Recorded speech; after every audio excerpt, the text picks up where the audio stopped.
मी सांगतो. प्रभुपादांनी एकदा आपल्या शिष्यांना सांगितलं, दिल्ली ही भारताची पॉलिटिकल कॅपिटल आहे, राजनैतिक राजधानी आहे. तर म्हणतात दिल्लीमध्ये प्रत्येक देशाचा दूतावास आहे. तर म्हणाले या अनुषंगाने आपण वैकुंठाचा पण दूतावास करायला पाहिजे नवी दिल्लीमध्ये. म्हणतात मला नवी दिल्लीमध्ये खूप सुंदर मंदिर बांधायचं आहे जे वैकुंठाचा दूतावास असेल, आणि तिथे सगळ्या प्रकारचे फॉरेन दूतावासातले जे लोक आहेत जे दिल्लीत राहतात ते सगळे आपल्या मंदिरात येतील आणि त्यांना लक्षात येईल की भारताचं खरं धन काय आहे, श्रीमद भागवतम आणि भगवद्गीता. तर त्यासाठी आपण खूप छान मंदिर बांधायचंय. काल आपण आचार्य प्रभाकरांबद्दल बोलत होतो. तर आचार्य प्रभाकर जेव्हा झाशीमधून बांदाला गेले इलेक्शनसाठी, तेव्हा मग आपल्या लक्षात आलं की प्रभुपादांना पण तिथून निघायला लागला. मग प्रभुपाद तिथून कुठे गेले? प्रभुपाद तिथून मथुरेला गेले, आणि मथुरेला प्रभुपादांचे गुरुबंधू होते परमपूज्य भक्ती प्रज्ञान केशव महाराज. त्यांनी नंतर त्यांना संन्यास दिला. तर भक्ती प्रज्ञान केशव महाराजांची एक मंथली एक मॅगझिन होतं, त्याचं नाव होतं गौडीय पत्रिका म्हणून. तर त्या गौडीय पत्रिकाला एडिटिंग करण्याचा सेवा त्यांनी भक्तिवेदांत प्रभू यांना दिली. आणि त्यांनी त्यावेळेस त्यांच्या मठातले जे ज्युनियर ब्रह्मचारी होते त्यांना ट्रेनिंगसाठी पण भक्तिवेदांत प्रभूंना ती सेवा दिली. याच दरम्यान प्रभुपादांचे अजून एक गुरुबंधू होते, त्यांचं नाव होतं भक्ती सारंग महाराज. तर भक्ती सारंग महाराज नवी दिल्लीमध्ये त्यांचं एक गौडीय मठ होतं. तर त्यांच्याकडून त्यांना एक इन्व्हिटेशन आलं की तुम्ही इतके विद्वान आहात, शास्त्रांमध्ये तुमची पकड आहे, तर आमचं पण एक मॅगझिन आहे सज्जन तोषणी म्हणून. ऍक्च्युली हे सज्जन तोषणी मॅगझिन आहे भक्ती विनोद ठाकूरांनी सुरू केलं होतं, पण ते मॅगझिन मग भक्ती सारंग महाराजांनी पुढे नेलं होतं. तर म्हणाले की हे सज्जन तोषण मॅगझिन आहे, हे तुम्ही एडिटिंग करणार का त्याचं? तर प्रभुपादांना नेहमी मोठ्या शहरांमध्ये प्रचार करण्याची आस होती. वृंदावनमध्ये राहत होते, हृदय वृंदावनमध्ये होतं, पण नेहमी वाटायचं की मोठ्या शहरांमध्ये प्रचार करू आणि मोठ्या लोकांना आपण भक्तीमध्ये आणू म्हणून. तर मग त्यांना जेव्हा हे दिल्लीवरून इन्व्हिटेशन आलं तेव्हा म्हणाले की चला दिल्लीमध्ये जाऊया. तेव्हा भक्ती सारंग महाराज म्हणाले आता मी काही महिन्यांसाठी मायापूरला चाललोय. चालू केलं रेकॉर्ड. तर म्हणाले मी आता मायापूरला चाललोय, तर तुम्ही एक काम करा, माझं जे सज्जन तोषणी मॅगझिन आहे ते पण एडिटिंग करा, आणि अजून एक काम करा की तुम्ही माझ्या या दिल्लीच्या गौडीय मठ आहे त्याचे मॅनेजर पण बना, तुम्ही त्याचं मॅनेजमेंट करा. तर प्रभुपाद म्हणाले ठीक आहे, मला फक्त एक राहायला जागा पाहिजे आणि मला ट्रान्सलेशन लिखाण वगैरे करण्यासाठी एक थोडी फॅसिलिटी पाहिजे म्हणून. तर भक्ती सारंग महाराज त्यांना ती जबाबदारी घेऊन मायापूरसाठी निघून गेले. पण काहीच दिवसांमध्ये प्रभुपादांना कळलं की त्या मठामध्ये जे मठवासी होते, तिकडले जे ब्रह्मचारी होते, ते पूर्णपणे नॉन कोऑपरेटिव्ह होते. ते फक्त त्यांच्या गुरु महाराजांचं ऐकत होते. आणि प्रभुपादांनी त्यांना म्हणायचे की मला कागद पाहिजे, मला पेन पाहिजे, मला एक टेबल लागेल. तर त्यांना कितीतरी दिवस आणूनच नाही दिला. मग म्हणाले ठीक आहे, काही हरकत नाही, आपण खाली बसून करूया.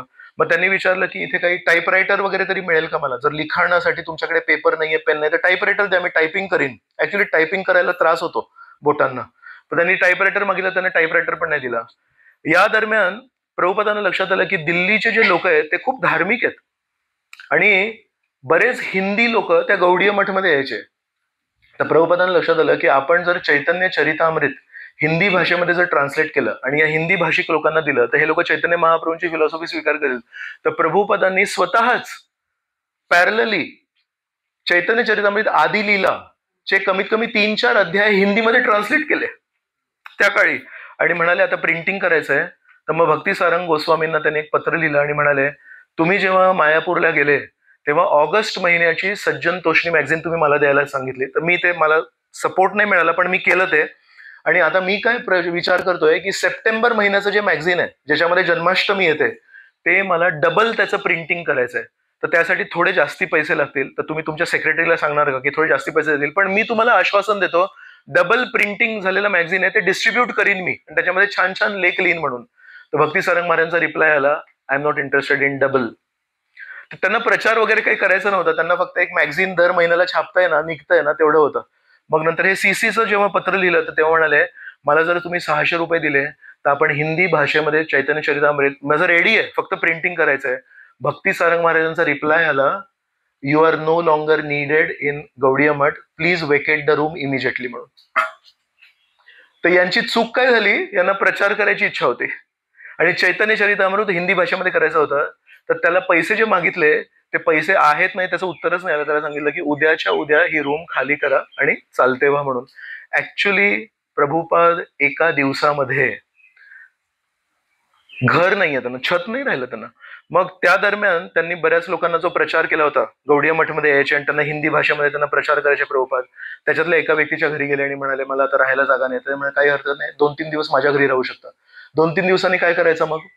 मग दुसऱ्या एका माणसाला फोन करायचा की मी तुम्हाला भेटलो होतो गौडिया मठमध्ये, मग त्यांना आठवायचं. असं करत करत 4 महिने प्रभुपाद 3 दिवस यांच्या घरी, 3 दिवस यांच्या घरी, 3 दिवस यांच्या घरी, अशा प्रकारे राहिले. या दरम्यान एक कपूर कॉलेज ऑफ कॉमर्स होतं, त्या कपूर कॉलेज ऑफ कॉमर्समध्ये एक दिवशी त्यांना एक छोटीशी रूम दिली. पण तिथे पण एका आठवड्याने तिकडले जे सेक्रेटरी होते ते म्हणाले तुम्ही अशा कॉलेजमध्ये किती दिवस राहणार? मग एक विष्णू मंदिर होतं, त्या विष्णू मंदिराच्या पुजारीनी बघितलं की हे किती चांगले प्रचारक आहेत, त्यांना 3-4 दिवस तिथे ठेवलं. पण अशा प्रकारे बरेच महिने जेव्हा जात राहिले तेव्हा त्यांच्याकडे जागा नाही उरली. मग एक लक्ष्मीनारायण मंदिर होतं, त्या लक्ष्मीनारायण मंदिराचे ट्रस्टीज होते, त्या ट्रस्टीजनी त्यांना एक प्रवचनासाठी बोलवलं. आणि तेव्हा ते जे प्रवचन तिथे दिलं, त्या प्रवचनामध्ये त्यावेळेसचे दिल्ली म्युनिसिपल कॉर्पोरेशनचे जे मुख्य कमिशनर होते ते तिथे आले होते. त्यांनी जेव्हा प्रभुपादांचं प्रवचन ऐकलं तेव्हा स्वतःहून प्रभुपादांकडे गेले आणि म्हणाले की तुम्ही कोण आहात, तुम्ही कुठे राहता म्हणून. तो तेव्हा त्यांनी सांगितलं प्रभुपादांनी की ऍक्च्युली मला राहण्यासाठी जागा नाहीये, मी 3-3 दिवस इकडे तिकडे राहतो म्हणून. म्हणाले अरे तुमच्यासारखे एवढे विद्वान मोठे भक्त असे काय करतात म्हणून, मी तुम्हाला एक डोनेशन देतो. तर त्यांनी एक खूप मोठं डोनेशन दिलं प्रभुपादांना. आणि जानेवारी 1956 मध्ये प्रभुपादांनी अनेक वर्ष बंद असलेलं त्यांचं स्वतःचं बीटीजी मॅगझिन सुरू केलं. तर गुरुबंधूंचे मॅगझिन करत होते नम्रपणे, पण त्यांनी जेव्हा बाहेर काढलं तर आता मग स्वतःचं मॅगझिन सुरू केलं. आणि त्यावेळेस बीटीजी मॅगझिन आता तर 32 पानांचं असतं, पण त्यावेळेस फक्त 4 पानांचं होतं. आणि सकाळी माताजी म्हणते सुरिंदर कुमार जैन, तर जैन नाही सुरिंदर कुमार जैन, तर त्यांच्या प्रिंटिंग प्रेसमध्ये ते प्रिंट व्हायचं. नोव्हेंबर 21, 1956 प्रभुपादांनी ते जानेवारी 56 मध्ये सुरू केलं, 12 छापले. त्या वर्षाचे 12 मॅगझिन्स भारताचे राष्ट्रपती पहिले राजेंद्र प्रसाद त्यांना पाठवले आणि म्हणाले की मला तुमच्याशी भेटायचं आहे आणि असं दिसतंय की तुम्हाला पण भारताच्या संस्कृतीमध्ये भरपूर इंटरेस्ट आहे, मला पण भारताच्या संस्कृतीचा प्रचार करायचा आहे, तर मी एकदा तुमच्याशी भेटू शकतो का? तर राजेंद्र प्रसादच्या ऑफिसमधून त्यांना काही उत्तर नाही आलं. अशाच दरम्यान दिल्ली हायकोर्टमध्ये एक जज होते, त्यांचं नाव होतं बिपिन चंद्र मिश्रा. ते बिपिन चंद्र मिश्राला पण त्यांनी कधीतरी गौडिया मठमध्ये भेटले असतील, तर बिपिन चंद्र मिश्राच्या घरी गेले आणि भेटले. तर बिपिन चंद्र मिश्रा म्हणतात यांची एक गोष्ट मला नेहमी आवडायची, त्यांचा हरिनामामध्ये आणि भगवंतांच्या उपदेशांमध्ये जो खोल विश्वास होता तो मला लक्षात येत होता. आणि त्यांची जी नम्रता होती, इतके मोठे विद्वान होते पण गर्व अजिबात नव्हता. पण मला एक लक्षात आलं, हे दिल्लीमध्ये कधी यशस्वी नाही होऊ शकत. का नाही यशस्वी होऊ शकत? कारण म्हणतात हे नेहमी इंग्लिशमध्ये प्रचार करायचे. मी त्यांना म्हटलं की तुम्ही दिल्लीमध्ये आहात तर तुम्ही हिंदी भाषेमध्ये प्रवचन द्या, पण म्हणाले नाही मला गुरु महाराजांनी सांगितलं की इंग्लिश भाषेमध्ये प्रवचन द्यायचंय. तर हे जे बिपिनचंद्र मिश्रा आहेत ते म्हणतात म्हणून ते हिंदी भाषेमध्ये प्रचार नव्हते करत, म्हणून दिल्लीमध्ये कधी सक्सेसफुल नव्हते होते म्हणून. तर ऍक्च्युली फक्त प्रभुपादांनी ती भाषा बदलली असती तर कदाचित दिल्लीमध्ये खूप मोठे सक्सेसफुल झाले असते. पण प्रभुपादांना स्वतःचं सक्सेस करायचं नव्हतं, गुरु महाराजांनी सांगितलं होतं तेच त्यांच्या मनामध्ये चालू होतं. याच दरम्यान मग काल आपण चर्चा केली की चांदनी चौकमध्ये जेव्हा back to Godhead magazine distribute करायचे तेव्हा एकदा त्यांना हिट स्ट्रोक झाला. एकदा एका गायीनी त्यांना त्रास दिला, तर तेव्हा डॉक्टरांनी त्यांना खूप आराम करायची सल्ला दिला. पण जसे 2-3 दिवस आराम केले, थोडी शक्ती आली शरीरामध्ये, तर लगेच परत बॅक टू गॉडेड मॅगझिन वितरण करायला लागले. मग 1956 सालीच्या शेवटी वृंदावनला जेव्हा गेले होते तेव्हा तिथे एक वंशी गोपाल मंदिर आहे केशी घाटच्या जवळ. ते प्रभुपादांचं पहिलं स्थान आहे राहण्याचं. राधा दामोदर मंदिर आपल्याला माहिती आहे, पण राधा दामोदर मंदिराच्या पूर्वी पण वंशी गोपाल मंदिरामध्ये प्रभुपाद राहायचे. तर वंशी गोपाल मंदिराचे जे महंत आहेत त्यांनी प्रभुपादांना सांगितलं तुम्हाला इथे राहायचं आहे का, आणि प्रभुपाद तिथे राहू लागले. मग जानेवारी 57 मध्ये त्यांनी last back to Godhead magazine छापलं. कधी सुरू केलं होतं? जानेवारी 1956 मध्ये. 12 छापले, डिसेंबर पर्यंत ते राजेंद्र प्रसादला पाठवलं आणि जानेवारी 1957चा जो इश्यू छापला त्याच्यानंतर सगळे पैसे संपले. तर 1957 जानेवारीमध्ये परत बॅक टू गॉडेड मॅगझिन थांबलं कारण पैसेच नव्हते. मग प्रभुपादांना लक्षात आलं पैसे नाही आहेत तर आपण छापणार काय, प्रवास काय करणार, कारण छापण्यासाठी दिल्लीपर्यंत प्रवास करायला लागायचा, ते पण पैसे नव्हते. मग प्रभुपादांनी मनातल्या मनात विचार केला आता मी एक साधू म्हणून वृंदावनात राहीन आणि भिक्षा मागेन. सो जानेवारी 1957 पासून ऑगस्ट 1958 पर्यंत जवळजवळ प्रभुपादांनी जेवणासाठी वृंदावनामध्ये भिक्षा मागितली, कारण त्यांच्याकडे पैसेच नव्हते आणि त्या वंशी गोपाल मंदिरामध्ये फक्त राहायचे. काही दिवसांनी मग राधा दामोदर मंदिर आहे, राधा दामोदर मंदिराचे एक जे पुजारी होते ते म्हणाले, तुम्ही वंशी गोपाल मंदिरामध्ये राहता पण राधा दामोदर मंदिरामध्ये पण रूम अवेलेबल आहे, तर तुम्ही इथे येऊन राहू शकता म्हणून. मग प्रभुपादांनी विचार केला, अरे हे तर जीव गोस्वामींचं मंदिर आहे. तर जीव गोस्वामींच्या मंदिरामध्ये राधा दामोदर मंदिर कुठलं स्थान आहे जिथे दररोज संध्याकाळी सगळे 6 गोस्वामी एकत्र यायचे आणि चर्चा करायचे. नाना शास्त्र विचारी नैक निपुण सद्धर्म संस्थापको.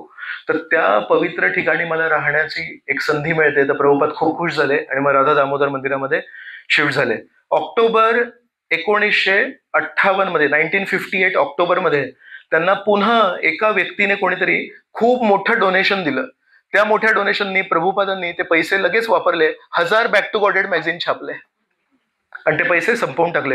नोव्हेंबर 1958 मध्ये पुन्हा एकदा त्यांना डोनेशन मिळालं, पुन्हा एकदा त्यांनी 500 बॅक टू गॉडेड मॅगझिन छापले आणि पुन्हा एकदा त्यांचे सगळे पैसे संपले. तर ऑक्टोबर 1958 नोव्हेंबर 1958 दोनच मॅगझिन छापले. परत डिसेंबर 1958 मध्ये बॅक टू गॉडेड मॅगझिन बंद, कारण पैसे नाही आहेत.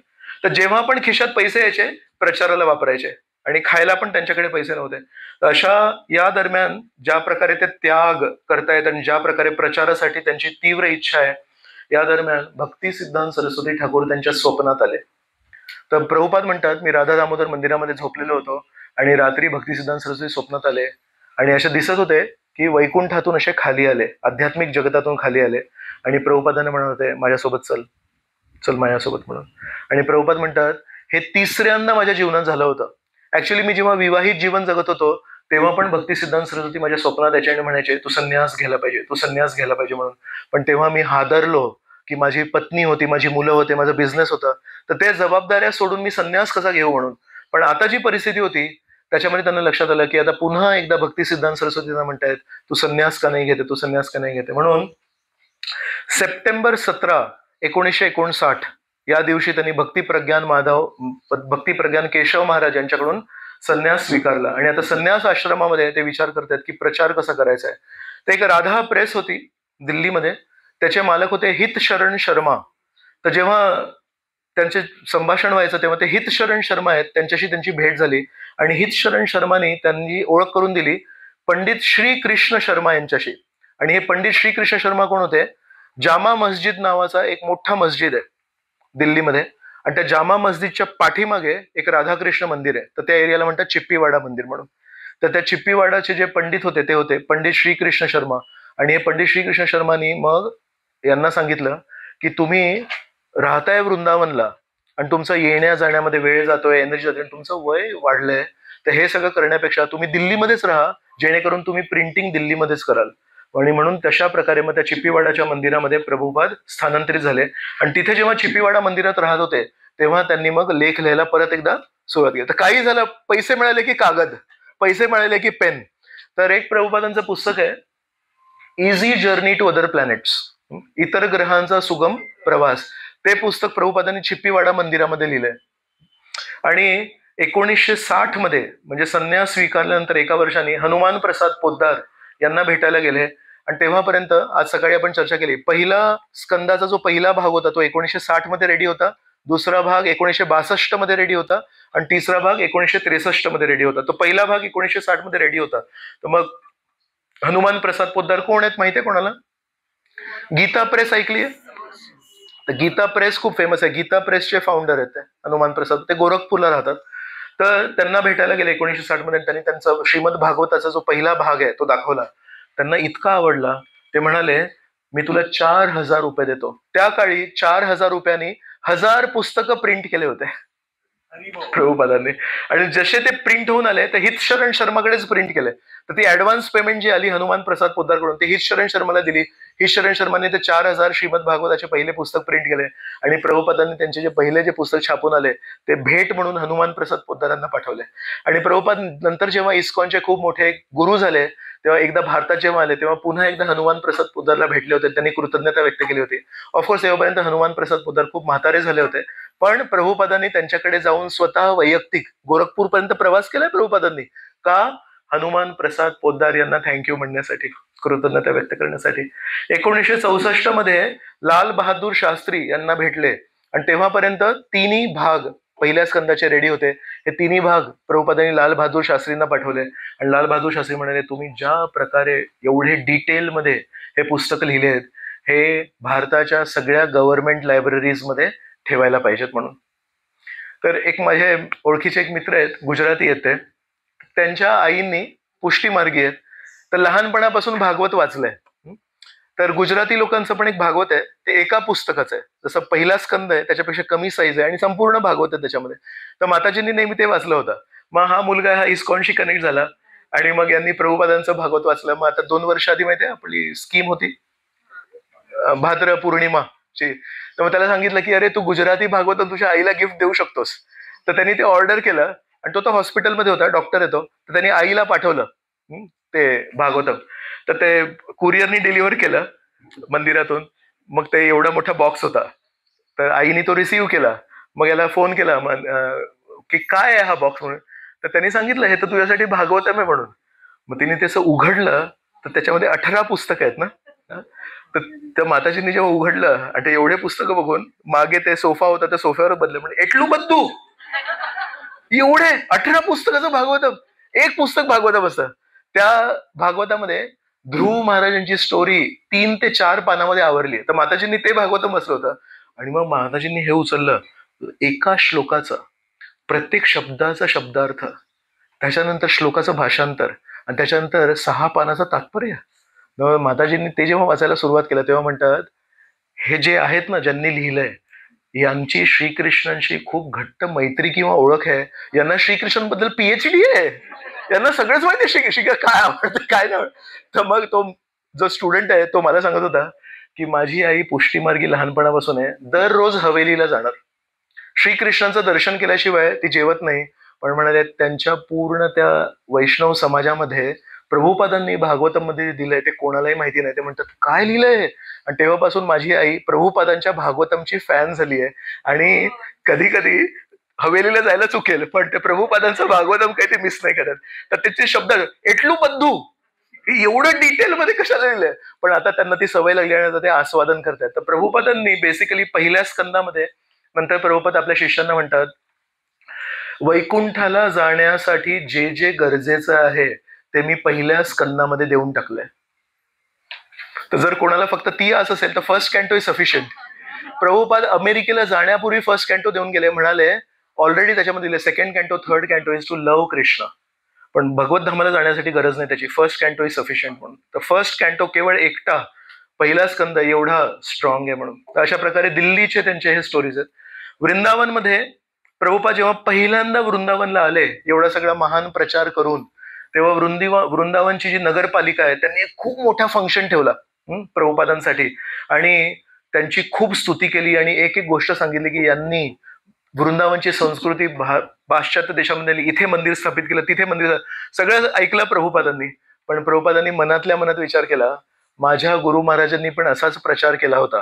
पण 1932 मध्ये जेव्हा माझे गुरु महाराज 1000 शिष्यांना घेऊन वृंदावनची परिक्रमा करायला आले होते, तेव्हा कारण ज्या प्रकारे त्यांनी प्रचार केला होता आणि ज्यांचा ब्राह्मण कुळामध्ये जन्म नव्हता झाला त्यांना पण त्यांनी ब्राह्मण दीक्षा दिली होती, तर हे वृंदावनच्या मुख्य मंदिरांच्या गोस्वामींना ते स्वीकार नव्हतं.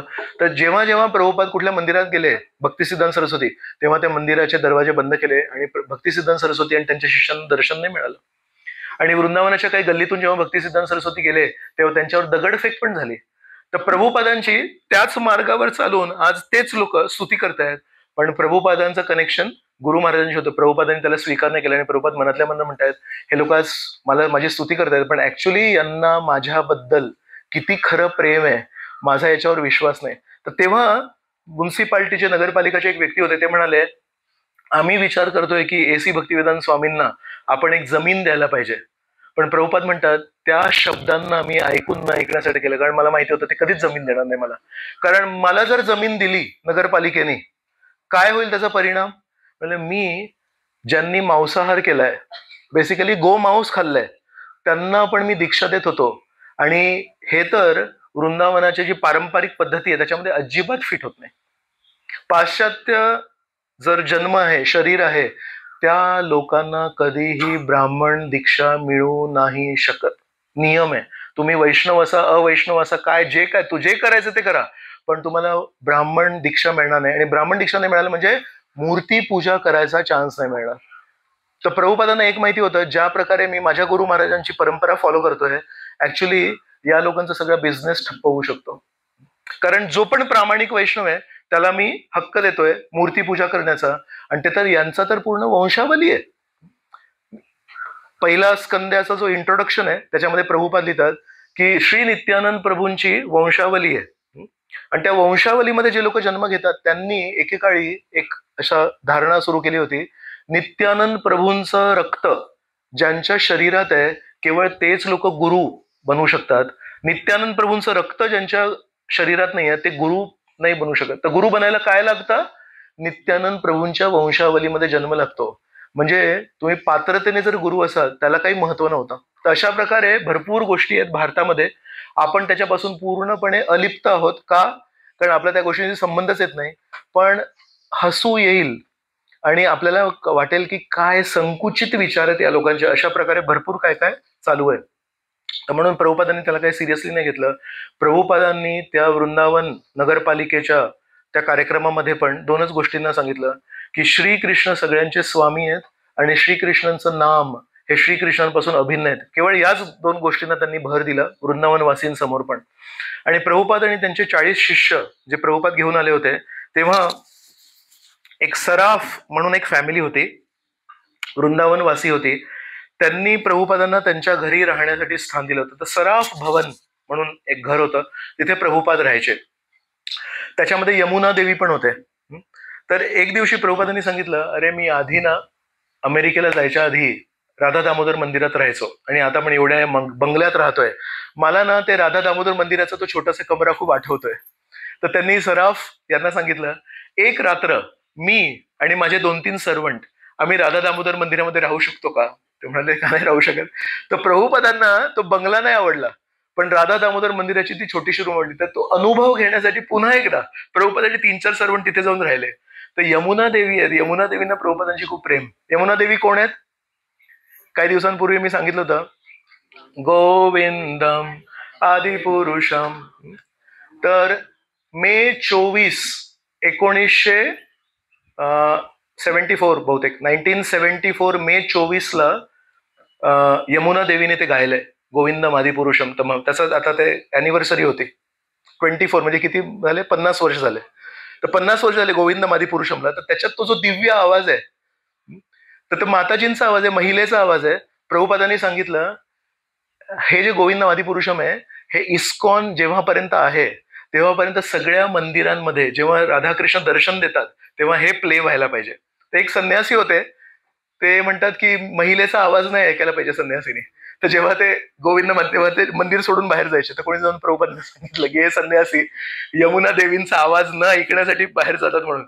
तर प्रभुपादांनी त्या संन्यासीला बोलवलं आणि म्हणाले, तुला माहितीये यमुना देवी इज ऑन भाव स्टेज. आदौ श्रद्धा तथा साधू संघ, त्याच्यामध्ये शेवटचा स्तर आहे प्रेम, आणि प्रेमाच्या थोड्याशा खाली भाव स्टेज. म्हणजे यमुना देवी इज ऑन भाव स्टेज. तू जर यमुना देवीचं रोज ऐकलंस तर तुझी प्रगती होईल म्हणून. तर असं प्रभुपादांचे विचार होते यमुना देवी. तर यमुना देवींना प्रभुपादांमध्ये खूप प्रेम होतं. तर यमुना देवीला रात्री जेव्हा कळलं की प्रभुपाद सराफ भवन मध्ये नाहीये, दुसऱ्या दिवशी राधा दामोदर मंदिरात, तर यमुना देवी 3:30ला उठून सराफ भवन वरून राधा दामोदर मंदिरापर्यंत चालत गेली एकटी. का? तर प्रभुपादांसोबत जप करायचंय म्हणून. आणि प्रभुपाद सकाळी उठून तिथे रूप गोस्वामींच्या समाधीजवळ जप करत होते. बघितलं तर इथे कोणतरी दिसतंय, असं मागे लपून कोणतरी बघताय. Yamuna, what are you doing here? 3:30 वाजता सकाळी तू काय करत? नाही प्रभुपाद, तुम्ही सराफ भवनला होते आणि तुम्ही आज इथे निघून येते, तुमच्यासोबत जप करायचं होतं मला. म्हणजे यमुना, हे वृंदावन आहे, हे मुंबई आणि लॉस एंजलिस नाही आहे, हे असुरक्षित आहे. सकाळी 3:30ला तू एकटी चालत आलीस, तुझ्यासोबत काही झालं असतं तर? ते म्हणजे माझ्यासोबत काही नाही होणार, तुम्ही आहात ना. मग प्रभुपाद म्हणाले, ठीक आहे, तुला जप करायचा आहे का? जप करायचा आहे, ठीक आहे, तू तिकडे बसून जप कर. आणि अशी यमुना देवी होती. तर प्रभुपादांनी मग त्या सगळ्या शिष्यांना घेऊन, हे 40 शिष्य जे आले होते त्यांना वृंदावनची यात्रा स्वतः करून दिली. प्रत्येक ठिकाणी प्रभुपाद गाईड म्हणून गेले आणि या जागी ही लीला झाली, या जागी ही लीला झाली, असं करत करत ब्रह्मांड घाटला गेले. ब्रह्मांड घाट कुठली जागा आहे? हात वर करायचा, बोलायचं नाहीये. येस, हा, मृदभक्षण लीला. माती खाल्ली होती ना, तोंड दाखव रे. मग ब्रह्मांड दिसलं होतं, ते ब्रह्मांड घाट. तिथे प्रभुपाद सगळ्यांना घेऊन गेले आणि तिथे यमुना अशीच तिथे वाहते. तर प्रभुपादांनी हात लावला, म्हणा थंड आहे रे बाबा हे पाणी. तर मी म्हातारा आहे, मला काही इथे आंघोळ नाही करणार, तुम्ही लोक आंघोळ करा. मग महिलांना दुसऱ्या ठिकाणी पाठवलं, हे पुरुष लोक सगळे तिथे करते. मग यांना काय यमुना, एवढं सगळं ऐकलं होतं यमुना नदीबद्दल आणि प्रभुपादांचं प्रेम, हे सगळं बघून असे मस्त आनंद घ्यायला लागले ते यमुनेचा. तर प्रभुपाद बिचारे बाजूला बसले होते म्हातारे, म्हणाले हे लोक खूप जास्तीच मजा करतात. मग अचानक उठले, स्वेटर काढला, शर्ट काढला, गमछा घातला आणि स्वतः पण गेले. मग सगळ्यांनी त्या ब्रह्मांड घाटाला यमुनेचं पाणी घेतलं आणि प्रभुपादांना अभिषेक घातला आणि प्रभुपादांनी तो अभिषेक स्वीकार केला. तर प्रभुपादांना आपल्या शिष्यांची भरपूर प्रेम होतं. अशा परिस्थितीमध्ये प्रभुपादांनी मग थोडंसं एक इकडे तिकडे विचारलं की मला काही जागा मिळेल का मंदिर बांधण्यासाठी. तर नगरपालिकेला विसरून गेले प्रभुपाद, त्यांच्याकडून काही अपेक्षा नव्हती. तर एक ना ऑटो पार्ट्स सेल्समन होते, कारचे पार्ट्स वगैरे विकणारे. त्यांचं नाव मिस्टर एस दिलंय. तर कोणीतरी मला सांगितलं की त्यांचं नाव मिस्टर सक्सेना होतं म्हणून, पण नॉट कन्फर्म. पण मिस्टर एस होते. ते येऊन प्रभुपादांना म्हणाले की माझी आणि माझ्या पत्नींची इच्छा आहे की आमची एक जमीन आहे रमणरेतीमध्ये, ती आम्हाला कुठल्या तरी मंदिराला द्यायची आहे.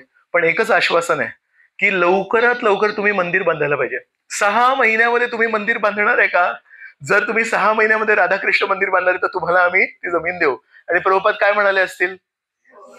आणि आज सकाळीच आपण चर्चा केली त्या मंदिराला किती किती वर्ष लागले. तर हे पण मंदिर किती वर्ष लागले ते सांगतो तुम्हाला. 1972 पासून रामनवमी 1975, 3 वर्ष लागले वृंदावन मंदिराला. आणि त्या मिस्टर एस ला प्रभुपाद म्हणतात 6 महिन्यामध्ये आम्ही राधाकृष्ण मंदिर जमीन द्या आम्हाला. तर जिथे आज कृष्ण बलराम मंदिर आहे ती पूर्ण जागा मिस्टर आणि मिसेस एस ची होती आणि त्यांना ते जागा द्यायची होती, त्यांनी प्रभुपादांना दिली. यावेळेस इथे हे मिस्टर एस थोडं बोलणं चालू आहे आणि प्रभुपाद राधा दामोदर मंदिराचे जे पुजारी होते त्यांना एक दिवशी भेटले आणि म्हणाले तुमच्या मंदिरामध्ये आम्हाला इस्कॉनचं एक ऑफिस स्थापना करू देणार का? म्हणाले आम्ही भगवंतांना, माहितीये राधा दामोदर मंदिराचं पूर्ण मोठं ऑल्टर आहे, म्हणाले हे पूर्ण ऑल्टर पूर्णपणे चांदीचं करून टाकू, या पूर्ण मंदिराला बदलून टाकू. फक्त आमची काय मागणी आहे, रोज इथे 50 भक्त राहतील आणि 50 भक्तांना प्रसाद मिळायला पाहिजे. आणि विचार करा की पाश्चात्य देशांमध्ये प्रचार करणारे जे नवीन भक्त आहेत त्यांना तुम्ही आश्रय देऊ शकता, तुमचं नाव वाढेल, लोक या लोकांना बघण्यासाठी तुमच्या मंदिरात येतील आणि तुमची देणगी वगैरे वाढेल. बघा प्रपोजल, बघा तुम्हाला जमतोय का? ऑफकोर्स त्याने तो कधी स्वीकार नाही केला. मग म्हणाले ठीक आहे चला आपण ती जी जमीन आहे तीच बघू. मग ते मिस्टर एस आणि मिसेस एस आहेत, त्यांच्याकडे प्रभुपादांचे गुजराती शिष्य होते क्षीरोदक्षाई म्हणून. तर क्षीरोदक्षाई गेले आणि म्हणाले की प्रभुपादांना तो पसंत आहे प्रपोजल, तर तुम्ही सांगा कधी करायचं म्हणून. ते म्हणाले नाही आम्ही आता विचार करतोय तुम्हाला द्यायचं की त्यांना द्यायचं. मग अजून एक दुसरे आहेत, एक महिला साधू होते वृंदावनातले, ते पण म्हणत होते की आम्हाला पण पाहिजे, तर त्यांना द्यायचं की पण. मग प्रभुपादांनी सांगितलं एक काम कर, तू त्यांना सांग की आपण चिठ्ठ्या काढू. तर त्यांच्या घरी राधाकृष्णांचे विग्रह होते आणि राधाकृष्णांच्या विग्रहासमोर 2 चिठ्ठ्या टाकल्या, एकावर होय एकावर नाही लिहिलं होतं. आणि मिस्टर आणि मिसेस एस होते तिकडे आणि क्षीरोदक्षाई प्रभू पण गेले तिकडे. आणि मग त्यांनी सांगितलं क्षीरोदक्षाई प्रभू तुम्ही चिठ्ठी काढा. तर क्षीरोदक्षाई प्रभूंनी इतक्या प्रार्थना केल्या प्रभुपादांसाठी कृष्ण बलराम मंदिर तिथे बांधायचं होतं. ती चिठ्ठी काढली, ती उघडली, त्याच्यामध्ये लिहिलं होतं होय. तर मग या छोट्याशा त्या कागदाच्या चिठ्ठीवर होय लिहिलं होतं म्हणून मिस्टर आणि मिसेस एसनी ती जमीन इस्कॉनला देण्यासाठी तयार झाले किंवा मान्य झाले. मग प्रभुपादांनी लगेच म्हणाले चला भूमिपूजन करायचंय, पटकन ती जमीन हातात यायला पाहिजे. तर एका अर्थाने जर बघितलं तर प्रभुपादांना ज्यांनी कोणी जमीन दिली किंवा प्रस्ताव जरी मांडला तर प्रभुपाद म्हणजे जमीन आधी घ्यायला पाहिजे, नंतर जमीन नाही मिळत. आज आता त्या रमणरेतीमध्ये काय मिळेल? पण त्यावेळेस तेव्हाचे जे वृंदावनचे शिष्य होते जे सराफ भवनला राहत होते ते म्हणत होते प्रभुपाद इथे केवळ डाकू लोक राहू शकतात, हे वृंदावनापासून किती बाहेर आहे. तर आज जिथे कृष्ण बलराम मंदिर आहे ते त्यावेळेस प्रभुपादांच्या शिष्यांना असं वाटायचं की हे वृंदावनाच्या इतक्या बाहेर आहे की इथे फक्त डाकू लोक राहू शकतात, इथे व्रजवासी कोणी येणार नाही. प्रभुपाद म्हणजे don't worry, wherever Krishna is there people will come. तू काळजी करू नको, जिथे कृष्ण आहे तिथे लोक येतील, तू बांध. मी म्हणतो तसं बांध. तर जुहू मध्ये तीच स्टोरी होती, वृंदावनमध्ये तीच स्टोरी होती, पुढे मायापूरमध्ये पण बघूया तीच स्टोरी होती. तर यावेळेस एक महत्वाची एक गोष्ट सांगायची होती की परमपूज्य राधानाथ महाराज, आपण सकाळी चर्चा केली, कुठे भेटले प्रभुपादांना पहिल्यांदा? क्रॉस मैदानला. तर क्रॉस मैदानला प्रभुपादांनी त्यांना जवळ बसवलं आणि मग क्रॉस मैदान जेव्हा संपला त्या दिवशी संध्याकाळी जेव्हा प्रभुपाद स्टेजवरून खाली उतरत होते तेव्हा महाराजांना एक माहिती होतं की साधू संतांच्या पायाला स्पर्श करायला पाहिजे. तर राधानाथ महाराज लगेच असा पायाकडे हात केला. तर तमाल कृष्ण महाराज म्हणाले अजिबात हात नाही लावायचा, कारण प्रभुपादांनी सांगितलं होतं तमाल कृष्ण महाराजांना कोणालाही माझ्या पायाला स्पर्श करू द्यायचा नाही. तर तमाल कृष्ण महाराज प्रॉपर राधानाथ महाराज सांगितलं अजिबात हात नाही लावायचा. मग तेव्हा प्रभुपादांनी सांगितलं नाही, तो लावू शकतो. तर राधानाथ महाराजांना प्रभुपादांच्या चरणांना स्पर्श करण्याची परवानगी प्रभुपादांनी दिली. आणि मग दुसरी भेट या दरम्यान राधानाथ महाराजांची प्रभुपादांची वृंदावनमध्ये झाली. त्यावेळेस राधानाथ महाराज स्वतः सांगतात की मी वृंदावनमध्ये राहत होतो आणि वृंदावनचे साधू मला सांगत होते वृंदावनापेक्षा श्रेष्ठ जागा या संपूर्ण अस्तित्वात नाहीये. वृंदावन म्हणजे सगळ्यात हायेस्ट जागा आहे, तर या वृंदावनाला सोडून कधीही जायचं नाही. आणि महाराज म्हणतात की मी पण कुठेतरी त्या भावनेला स्वीकार केलं होतं की वृंदावन सोडून कुठेही जायचं नाही. पण या दरम्यान मी ऐकलं होतं की प्रभुपाद नावाचे ते जे भेटले होते मला, ते खूप महान प्रचारक आहेत आणि ते शहरापासून शहर एका तिकडे नेहमी फिरत असताना कृष्ण भावनेचा प्रचार करतात. तर कुठेतरी मनात वाटत होतं की प्रचार पण महत्वाचा आहे. पण पूर्ण वृंदावनचे सगळे साधू मला म्हणायचे वृंदावन सोडून कधीही बाहेर नाही जायचं, बाहेर माया आहे. तर कुठेतरी मी ते स्वीकार केलं होतं. आणि जेव्हा मी ऐकलं की प्रभुपाद आता वृंदावनात येणार आहेत तर मला खूप आनंद झाला. मग मी शोधून काढलं कुठे, तर सराफ भवनला राहायचे. तर रोज संध्याकाळी 4-1 वाजता मी तिथे पोचायचो आणि प्रभुपाद त्यांच्या शिष्यांशी बोलायचे किंवा अजून कोणी मान्यवर मंडळी येईल त्यांच्याशी बोलायचे. पण मी तिथे कोपऱ्यात जाऊन बसायचो. आणि कधी कधी प्रभुपादांचे शिष्य म्हणायचे की हे कोणतरी मोठे लोक आले त्यांच्याशी प्रभुपाद बोलतात, तू कुठेही देऊन बसतोयस म्हणून. पण प्रभुपाद म्हणायचे नाही, त्याला बसू द्या. तर अशा प्रकारे चुपचाप मी कोपऱ्यात येऊन बसायचो आणि प्रभुपादांकडून ऐकायचो. आणि मला एक लक्षात आलं की प्रभुपादांना प्रचार करण्याची एक तीव्र इच्छा आहे आणि प्रभुपादांना असं वाटायचं की पूर्ण जगाने कृष्ण भक्त बनायला पाहिजे म्हणून. मग या दरम्यान तमाल कृष्ण महाराज बघायचे की हे रोज येऊन बसतायत, हा मुलगा येऊन बसतोय. तर त्यांना एक दिवशी सांगितलं, तुला माहितीये का खरी कृपा एका शुद्ध भक्ताच्या सहवासात मिळते. तू वृंदावनमध्ये राहतोस पण तुझं सत्संग कुठे? तर तू वृंदावनमध्ये राहून कृपा मिळवण्यापेक्षा प्रभुपादांसोबत तू प्रवास कर, तर तुला कृपा मिळेल. तर राधानाथ महाराज म्हणतात मी मनातल्या मनात विचार करायचो त्यांना काय माहिती वृंदावनाचा महिमा काय आहे, मी इथे वृंदावनात राहतोय. तर मनातल्या मनात तमाल कृष्ण महाराजांना काय माहितीये. अशा प्रकारे मनातल्या मनात तमाल कृष्ण महाराजांना नावं ठेवायचे राधानाथ महाराज. मग एक दिवशी प्रभुपाद हे सराफ भवनमध्ये राहत आहेत, आता जाण्याची वेळ आली. तर सगळीकडे खबर पसरली की प्रभुपाद निघालेत म्हणून. मग राधानाथ महाराजांना प्रभुपादांप्रती खूप प्रेम होता. मग तिथे आले नमस्कार करायला. तसे प्रभुपाद असे चालत येणार होते आणि इथे कारमध्ये बसून जाणार होते. तर असे जेव्हा चालत येत आहेत तेव्हा सगळेजण दोन्हीकडे उभे आहेत आणि सगळेजण नमस्कार करतायत. तर महाराज म्हणतात मी पण होतो आणि मी पण नमस्कार केला.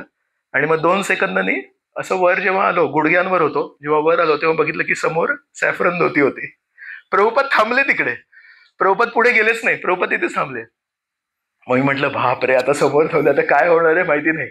मग मी असं हळूच करून वर बघितलं तर प्रभुपाद डायरेक्टली माझ्याकडे बघत होते. आणि मग राधानाथ महाराज म्हणतात की जेव्हा प्रभुपादांनी माझ्याकडे बघितलं मला एक लक्षात आलं, प्रभुपाद माझ्या डोळ्यांच्या थ्रू माझ्या आत्म्याकडे बघत होते. डोळ्यांकडे नव्हते बघत, माझ्या शरीराकडे नव्हते बघत, इथे जो आत्मा बसला होता त्याच्याकडे डायरेक्टली बघत होते. मग प्रभुपादांनी मला प्रश्न विचारला, तुला वृंदावन आवडतं का? तर म्हटलं मला खूप आवडतं वृंदावन. तू किती दिवसांपासून वृंदावनामध्ये आहेस? तर मी सांगितलं 6-1 महिने झाले मला. मग प्रभुपादांनी थोडा विचार केला आणि राधानाथ महाराज म्हणतात मी तेव्हा मनातल्या मनात विचार करत होतो, जर प्रभुपादांनी मला सांगितलं माझ्यासोबत चल तर माझं काय होणार? कारण मी मनातल्या मनात विचार करत होतो की वृंदावन सोडून कधी नाही जायचं आणि माझं तमाल कृष्ण महाराजांसोबत अनेक वेळा भांडण झालं होतं याच्यावर. आणि आज जर मला प्रभुपादांनी स्वतः सांगितलं की माझ्यासोबत प्रचारला चल, मग मी फसलो. तर मनातल्या मनात प्रार्थना करत होते असं नको होऊ दे. तर मग प्रभुपादांनी 2 मिनिटं वाट बघून म्हणाले, खूप छान, वृंदावन खूप छान जागा आहे, तू इथे हवा तेवढा राहू शकतोस. आणि मग प्रभुपाद तिथून निघून गेले. आणि तेव्हा राधानाथ महाराज म्हणतात की ऍक्च्युली प्रभुपादांचा मूड तो कधीच नव्हता की वृंदावनामध्ये राहायला पाहिजे. आणि तोच मूड त्यांनी तमाल कृष्ण महाराजांना शिकवला होता की नेहमी आपण प्रचार करायला पाहिजे. पण जेव्हा प्रभुपादांनी माझ्या डोळ्याच्या थ्रू माझ्या आत्म्याला बघितलं, तेव्हा त्यांनी बघितलं की माझा विश्वास होता की वृंदावनामध्ये राहायला पाहिजे, म्हणून मला समाधान मिळावं आणि मी कठीण परिस्थितीमध्ये नाही यावं, म्हणून प्रभुपादांनी त्यांची शिकवण बदलली आणि म्हणाले तुला हवं तेवढं वृंदावन. प्रभुपादांनी इतर कुठल्याही शिष्याला हे नाही सांगितलं की तू वृंदावनामध्ये राहायला पाहिजे. उलट प्रभुपाद नेहमी म्हणायचे की आपण वृंदावनाला सोबत घेऊन दुसरीकडे पण स्थापित करायला पाहिजे. तर त्या क्षणी जेव्हा प्रभुपादांनी हे उत्तर दिलं राधानाथ महाराजांना, तेव्हा राधानाथ महाराज मरत नाही म्हणत म्हणतायत हे व्यक्ती कोण आहेत? हे व्यक्ती व्यक्तीला बघून, परिस्थितीला बघून नेहमी असं बोलतात की या व्यक्तीला कम्फर्टेबल वाटायला पाहिजे. दगडावर काहीच लिहिलेलं नाहीये प्रभुपादांच्या. समोरचा माणूस कोण आहे, समोरच्या माणसाची काय क्षमता आहे आणि समोरच्या माणसाची काय पात्रता आहे, याच्या अनुसार त्याला अशा प्रकारे बोलायचं की त्याचं प्रेम माझ्याप्रती आणि त्याचं प्रेम भगवंतांप्रती वाढायला पाहिजे. तर हे विचार 2 क्षणामध्ये राधानाथ महाराजांच्या मनात आले आणि राधानाथ महाराज म्हणाले त्या क्षणी मी निश्चय केला, मी आता वृंदावनामध्ये नाही राहणार, मी आता प्रचारासाठी बाहेर निघणार. तर जे प्रभुपादांना करून घ्यायचं होतं ते प्रभुपादांनी करून घेतलं. पण कसं करून घेतलं?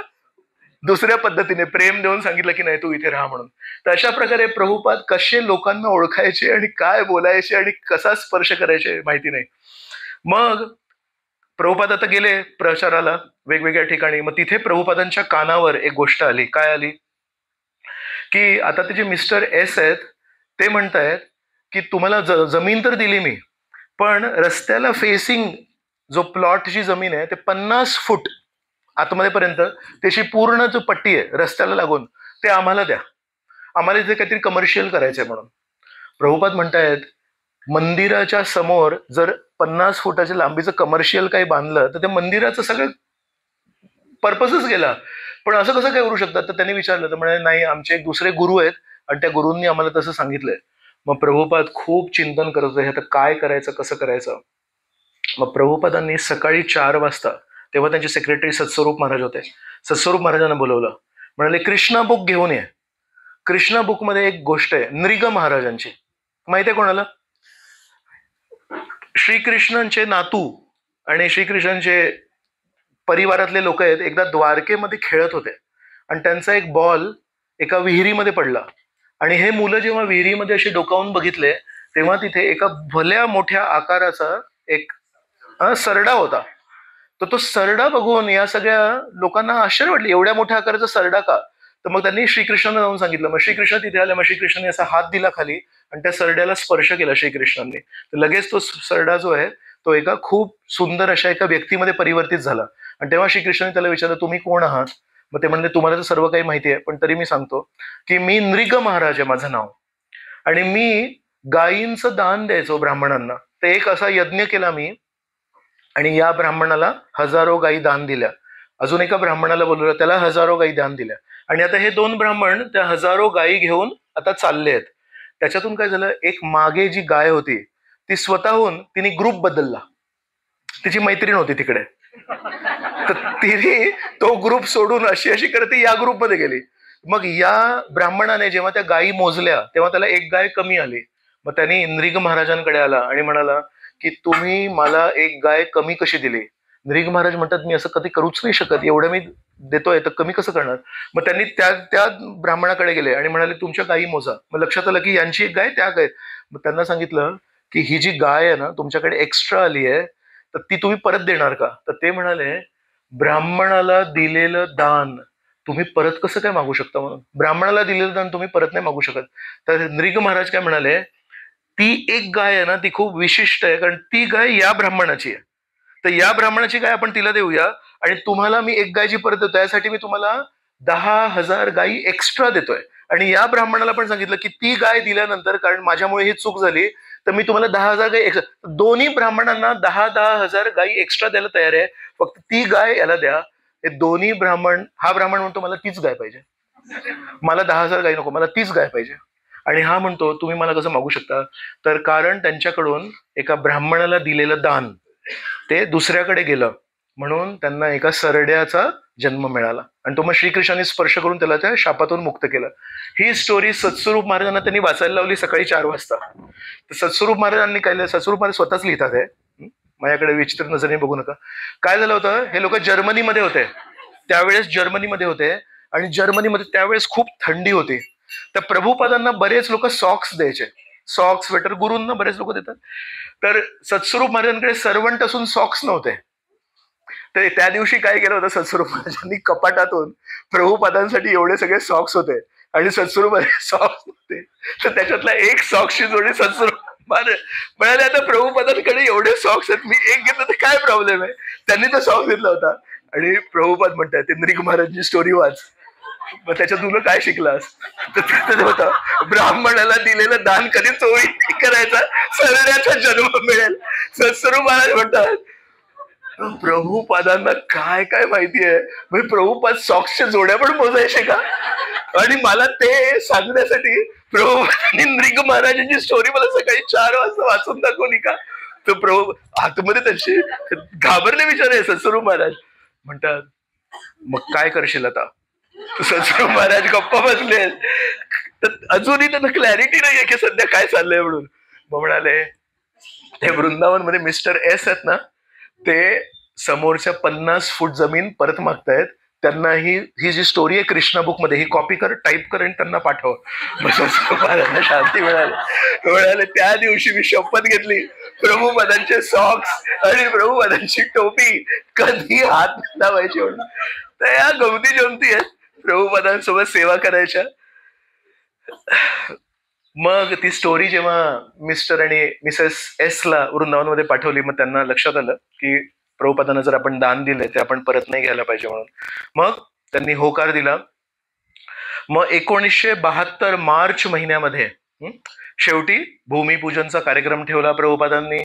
प्रभुपादांनी त्या खड्ड्यामध्ये उतरले आणि काय करतात प्रभुपाद, खड्डा करून अनंतशेषाची मूर्ती ठेवले. त्या दिवशी प्रभुपादांनी म्हणाले, वृंदावनाच्या प्रत्येक साधूला आमंत्रण द्या आणि संपूर्ण वृंदावनाला फीस्ट व्हायला पाहिजे, कारण आता आपण इस्कॉनचे भक्त इथे मंदिर बांधणार आहे वृंदावनामध्ये. हरी बोल. त्या रात्री काहीतरी झालं, ज्या दिवशी तिथे भूमिपूजन झालं आणि तो खड्डा खणला आणि अनंतशेष ठेवले, अनंतशेषाची नंतर तिथे पूजा होते आणि तिथे फूल आणि दिव्य काही काही गोष्टी आहेत वेदांमध्ये दिल्या, त्या अर्पण होतात. तर तो खड्डा त्या दिवशी रात्री गुंडांनी येऊन खंडित केला. तर तिथे ते सगळं काढलं, जे निर्माल्य चांगलं पवित्र गोष्टी होते काढलं आणि कचऱ्याच्या डब्यातला कचरा त्याच्यात टाकला. बेसिकली अपमान केला त्या जागेचा. तर ही गोष्ट जेव्हा प्रभुपादांना कोणीतरी सांगितली तेव्हा प्रभुपाद खूप चिडले आणि प्रभुपाद म्हणाले, आत्ताच्या आत्ता तो जो करारनामा आहे जमिनीचा, तो पोलिसांना जाऊन दाखवा आणि सांगा की ती आमची जमीन आहे आणि दुसरे लोक येऊन तिथे खराब कसं काय करू शकतात. मग लगेच रातोरात तिथे पोलीस आले आणि अर्ध्या रात्री ते गुंड लोक पुन्हा एकदा तिथे खराब करण्यासाठी आले. तेव्हा पोलिसांनी त्यांना धमकी दिली, जर तुम्ही आम्हाला इथे परत कधी दिसला तर तुम्हाला जेलमध्ये टाकू. मग तेव्हा ते गुंड पळाले. तर अशा प्रकारे वृंदावनाच्या मंदिरामध्ये पण लोकांनी तिथे अडचणी निर्माण केले. जसं म्हणत होतो, गुरुदास प्रभू म्हणत होते की इथे फक्त डाकू लोक येतील, इथे कोणी नाही येणार. ते ऍक्च्युली त्या दिवशी ते चोर आणि डाकू लोक आले. तर प्रभुपादांना म्हणतात, बघा प्रभुपाद, आपण इथे लांब एवढं मंदिर नाही करायला पाहिजे. प्रभुपाद म्हणजे मी जे करतोय ते चुपचाप ऐक, इथे मंदिर बांधणार आहे आपण. प्रभुपादांनी श्याम सुंदर प्रभूंनी ज्या दिवशी ते मंदिराची सगळी आखणी केली जमिनीची कन्स्ट्रक्शनसाठी, ती प्रभुपादांनी कशाशी केली आखणी. श्यामसुंदर प्रभूंनी त्या दिवशी आपल्या गुरुबंधूंना एक पत्र लिहिलं. त्याच्यामध्ये श्यामसुंदर प्रभू लिहितात, मॉस्किटो नेट असते ना, मच्छरदाणी, मच्छरदाणीसाठी माहिती अशी थोडी दोरी वगैरे लागते गाठ मारायला.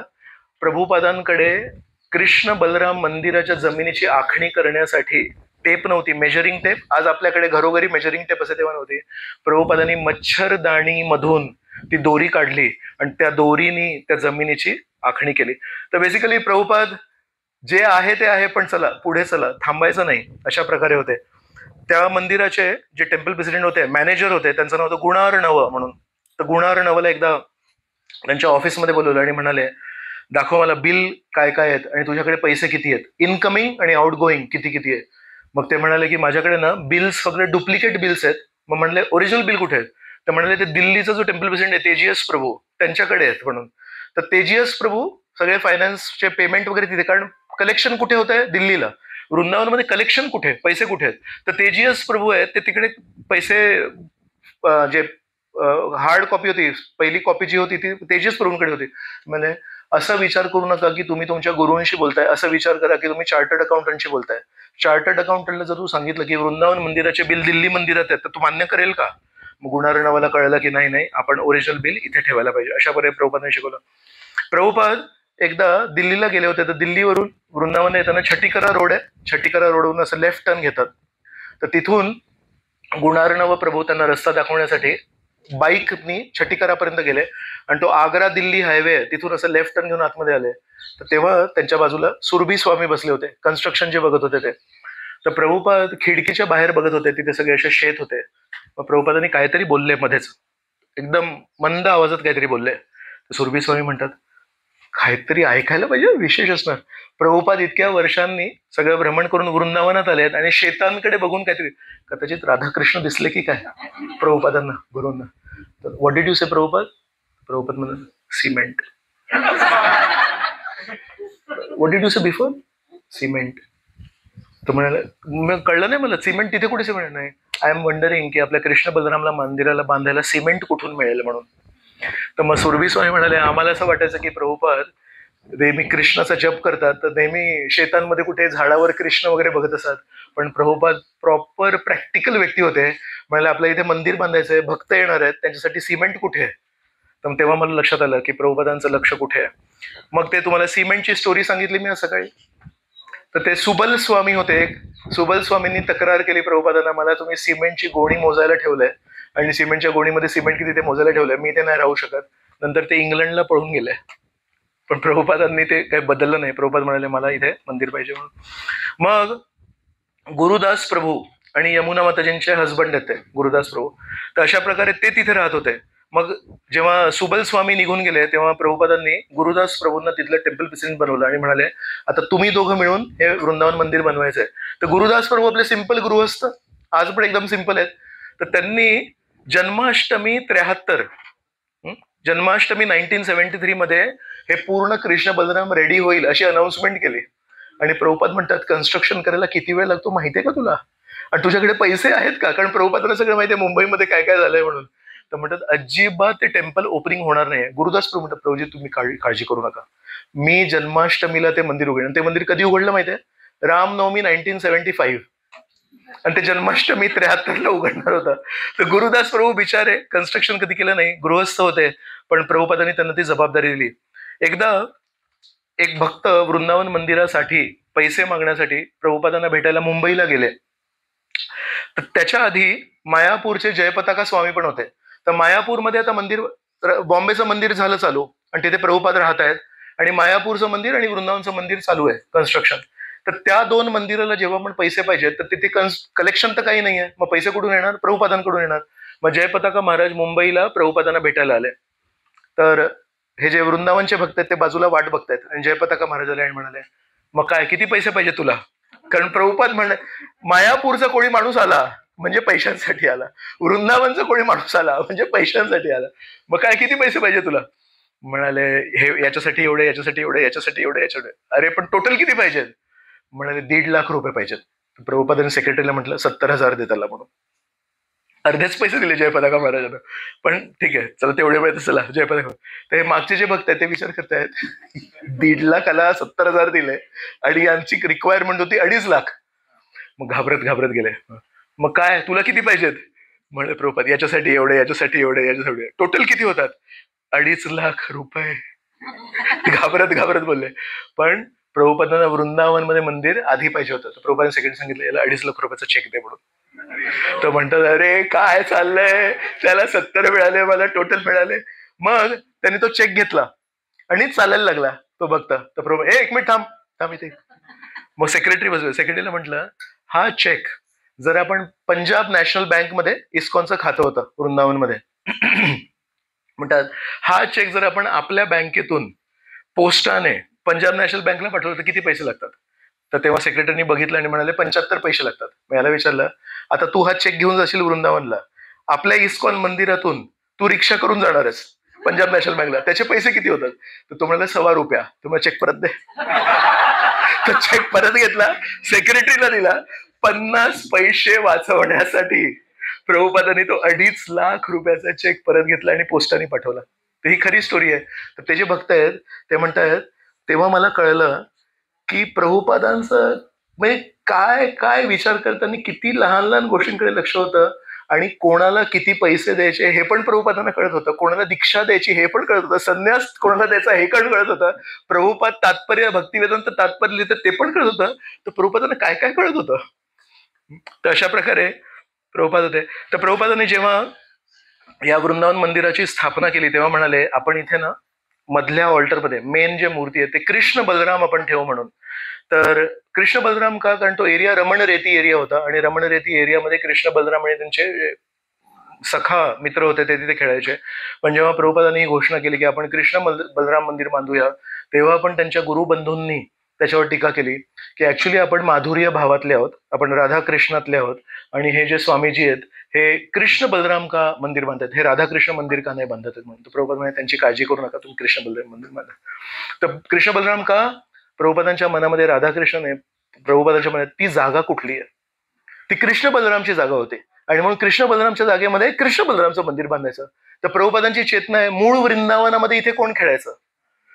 जर ती निधीवनचा एरिया असता तर तिथे मग राधाकृष्णाचं मंदिर बांधायला पाहिजे, पण इथे तर प्रभुपादांचं कनेक्शन मूळ वृंदावनाशी होतं आणि हे लोक प्रभुपादांना नावं ठेवायचे. पण प्रभुपाद म्हणाले काळजी करू नका. आणि प्रभुपादांनी नंतर आपल्या शिष्यांना सांगितलं तुमच्या जीवनात कधीही काही समस्या आली तर म्हणाले कृष्ण बलरामच्या समोर जायचं आणि बलरामजी आहेत ना तुमचे काउन्सिलर आहेत, बलरामजींच्या समोर जायचं आणि बलरामजींना प्रार्थना करायचे की माझ्या जीवनामध्ये अशी अशी समस्या आहे, कृपया मला मदत करणार का. आणि तुम्हाला आश्चर्य होईल की बलरामजी तुमच्या जीवनातली ती समस्या सोडवतील. तर कृष्ण बलराम मंदिरातले जेवढे भक्त लोक आहेत ते नेहमी बलरामजींशी जाऊन बोलतात. तर आजही लोक प्रभुपादांचं ते म्हणणं ऐकतात. नंतर रामनवमी 1975ला त्या मंदिराचं उद्घाटन झालं आणि मंदिराच्या उद्घाटनाची जी पहिली आरती करायची जी सेवा होती ती प्रभुपादांना दिली. तर जनरली जेव्हा पुजारी भगवंतांची आरती करतो तेव्हा सगळं जो भोग आहे तो भगवंतांना अर्पण होतो आणि पुजारी स्वतःच्या गळ्यामध्ये कधी पण माळा नाही घालू शकत, पुष्पमाळा नाही घालू शकत. आणि जेव्हा आपण इथे पण सेवा करतायत, आज सकाळी पण मंगल आरती गुरुपूजा झाली तेव्हा जे आरती करत होते त्यांनी कुर्ता घातला होता का. तर ऍक्च्युअली जो स्टँडर्ड आहे तो आहे की शॉल घालायला पाहिजे, उत्तरी घालायला पाहिजे. तर आपण इथे पण उत्तरी घालतोय, पण जर कृष्ण बलराम मंदिराच्या उद्घाटनाची पहिली आरती तुम्ही बघितली तर प्रभुपदांचा कुर्ता आहे आणि प्रभुपदांच्या गळ्यामध्ये एक खूप मोठी पुष्पमाळा आहे आणि ती पुष्पमाळा घेऊन आणि तो कुर्ता घेऊन प्रभुपदांनी कृष्ण बलरामची पहिली आरती केली. आणि कृष्ण बलरामची पहिली आरती करताना प्रभुपदांच्या चेहऱ्यावरचे जे भावना आहेत ते तुम्ही जर बघितले तर प्रभुपदांच्या चेहऱ्यावर इतकं समाधानाची भावना आहे की त्यांना वाटायचं की मी एवढा कृष्ण भक्तीचा प्रचार करतोय आणि जर आपलंच एक मंदिर नाहीये तर लोक येतील आणि म्हणतील की अरे आपलं मंदिर कुठे आहे, तर आपलं तर मंदिर पाहिजे. तर म्हणून कृष्ण बलराम मंदिराच्या स्थापनेच्या वेळेस प्रभुपादांच्या मनामध्ये खूप गहन असं एक समाधानाची भावना होती. मग मंदिर सुरू झालं. मग प्रभुपादांनी सांगितलं जेव्हा स्थापना होती कृष्ण बलरामची तेव्हा म्हणाले वृंदावनाचे सगळे जे मोठे मोठे साधू आहेत त्यांना बोलवा आणि त्यांना सांगा की तुम्ही स्थापना करा कृष्ण बलरामची. मग आपल्या शिष्यांना सांगितलं पण खरी स्थापना होईल हरिनाम संकीर्तनाने. तर कोपऱ्यामध्ये सांगितलं तुम्ही हरिनाम संकीर्तन करा आणि हरिनाम संकीर्तन बंद नाही करायचं. आणि वृंदावनच्या साधूंकडून सगळं ते दूध दही वगैरे करून घेतलं. पण प्रभुपादांचं लक्ष होतं त्या हरिनाम संकीर्तनाकडे. म्हणाले real installation of deities happens by holy name, not by all that दूध दही वगैरे. तर अशा प्रकारे प्रभुपादांचे विचार होते. मग प्रभुपादांच्या शिष्यांनी विचारलं मग प्रभुपाद ते सगळं कशासाठी केलं. तर म्हणजे काय आहे हे इथले जे लोक आहेत ना ते म्हणतील की ऍक्च्युली स्थापना काही झालीच नाही, हे लोक फक्त हरिनाम संकीर्तन करत होते, तर त्यांच्या समाधानासाठी मी हे दूध दही वगैरे करतोय, पण ऍक्च्युअल स्थापना तुमच्यामुळे झाली, तुम्ही तिथे हरिनाम करत होते. तर पाश्चात्य देशातले लोक जे हरिनाम संकीर्तन करतायत त्यांच्या हरिनामावर प्रभुपादांना वृंदावनचे स्थानिक लोकांच्या दूध दह्यापेक्षा जास्ती श्रद्धा होती. नंतर मंदिर जसं जसं सुरू झालं तसं प्रभुपाद रोज गुणार्णवला घेऊन बसायचे आणि म्हणायचे आज दिवसभरामध्ये किती फंड्स किती आले, डोनेशन किती आले, आज प्रसादम विकायला पाहिजे, कारण वृंदावनच्या बऱ्याच मंदिरामध्ये महाप्रसाद मिळतो. आणि काल आपण चर्चा करत होतो बघा की प्रभुपाद आणि प्रभुपादांचे वडील जिथे पण जायचे तेव्हा मंदिरामध्ये खायचे. तर प्रभुपादांची एक इच्छा होती की वृंदावन मंदिरामध्ये जो काही भोग अर्पण होतो तो महाप्रसाद येणाऱ्या प्रत्येक व्यक्तीला मिळाला पाहिजे. तर तो विकायला, राजभोग विका, सगळं विका, पण लोकांना महाप्रसाद द्या म्हणून. तर मग त्या महाप्रसादामधून किती पैसे आले, रोज प्रभुपाद त्या गुणार्णवाला घेऊन बसायचे आणि म्हणायचे आज इतके कमी पैसे का आले. तर पैशांचा पण हिशोब प्रभुपाद ठेवायचे. आणि सांगितलं होतं की वृंदावनाचं जे आपलं मंदिर आहे ते आयडियल मंदिर पाहिजे. बरोबर जर 4:15ला संध्याकाळी ते मंदिर उघडणार आहे, कारण किंवा सकाळी 4:30ला मंगल आरती आहे, बरोबर 4:30ला उघडायला पाहिजे, तर बरोबर तिथे घड्याळ घेऊन जायचे आणि दरवाजा जेव्हा उघडायचा तेव्हा ते घड्याळाशी मॅच करायचे. आणि अनेक वेळा जेव्हा ते मॅच नव्हतं होत तेव्हा पुजारी डिपार्टमेंटला बोलवायचे आणि म्हणायचे ते लेट झालं, नीट करा वेळेवर म्हणून. तर अशा प्रकारे वृंदावनमध्ये पण एका अर्थाने स्ट्रेस झाला होता की प्रभुपाद लहान लहान गोष्टीमध्ये हे असं का ते असं का. मग एक ना घंटा होता, मोठ्या एक घंटा होता, तर तो वाजवायचे आरतीच्या वेळेस, जसं सगळ्या पारंपरिक मंदिरामध्ये असं. एक दिवशी काय झालं, त्याची तिथे हुक होता, तो हुक तुटला आणि तो मोठा घंटा खाली पडला आणि ते मार्बल वर पडला. तो मार्बल अजूनही कृष्ण बलराम मंदिरमध्ये ती तुटलेली ती आहे, ते मार्बल तिकडे तुटलेलं. पण लकीली तिथे कोणी माणूस उभा नव्हता. तर मग धनंजय प्रभू म्हणून एक होते, धनंजय प्रभू मॅनेजर होते. धनंजय प्रभूंनी म्हटलं एक काम करूयात आपण, 30 किलोचा एवढा मोठा विशाल घंटा घेऊन आले आणि प्रभुपादांना म्हणाले आता आपण हा लावूया म्हणून. प्रभुपाद म्हणाले तुला बुद्धी आहे का, तो लहान घंटा पडला, कोणी नव्हतं नशीब, आणि तू आता मोठा घंटा कशासाठी आणलाय. तर प्रभुपाद म्हणतात, तर तो ऐकायला तयार नाही. तर सकाळी आपली जी चर्चा झाली, म्हणतो नाही नाही मी घंटा घेऊन आलोय आणि याचा आवाज ना आपण काय करायचं माहितीये का, तो फक्त आरतीच्या वेळेस वाजत होता, तर आपण आता हा दिवसभर वाजवूया. प्रभुपाद म्हणाले यू हॅव बफेलो डंग, कावडग नाही. धनंजय प्रभू म्हणतात मला प्रभुपादांनी म्हटलं बफेलो डंग डोक्या, गाईचं पण नाही म्हशीचं. तिथे चर्चा झाली धनंजय प्रभूशी. तर धनंजय प्रभू म्हणतात प्रभुपाद आपण एक काम करूया, हा जो मोठा घंटा ना हा लावूयाच आपण. प्रभुपाद म्हणाले गरज नाहीये, तो रिटर्न कर. नाही प्रभुपाद माझी ना पूर्ण इच्छा आहे की आवडणार.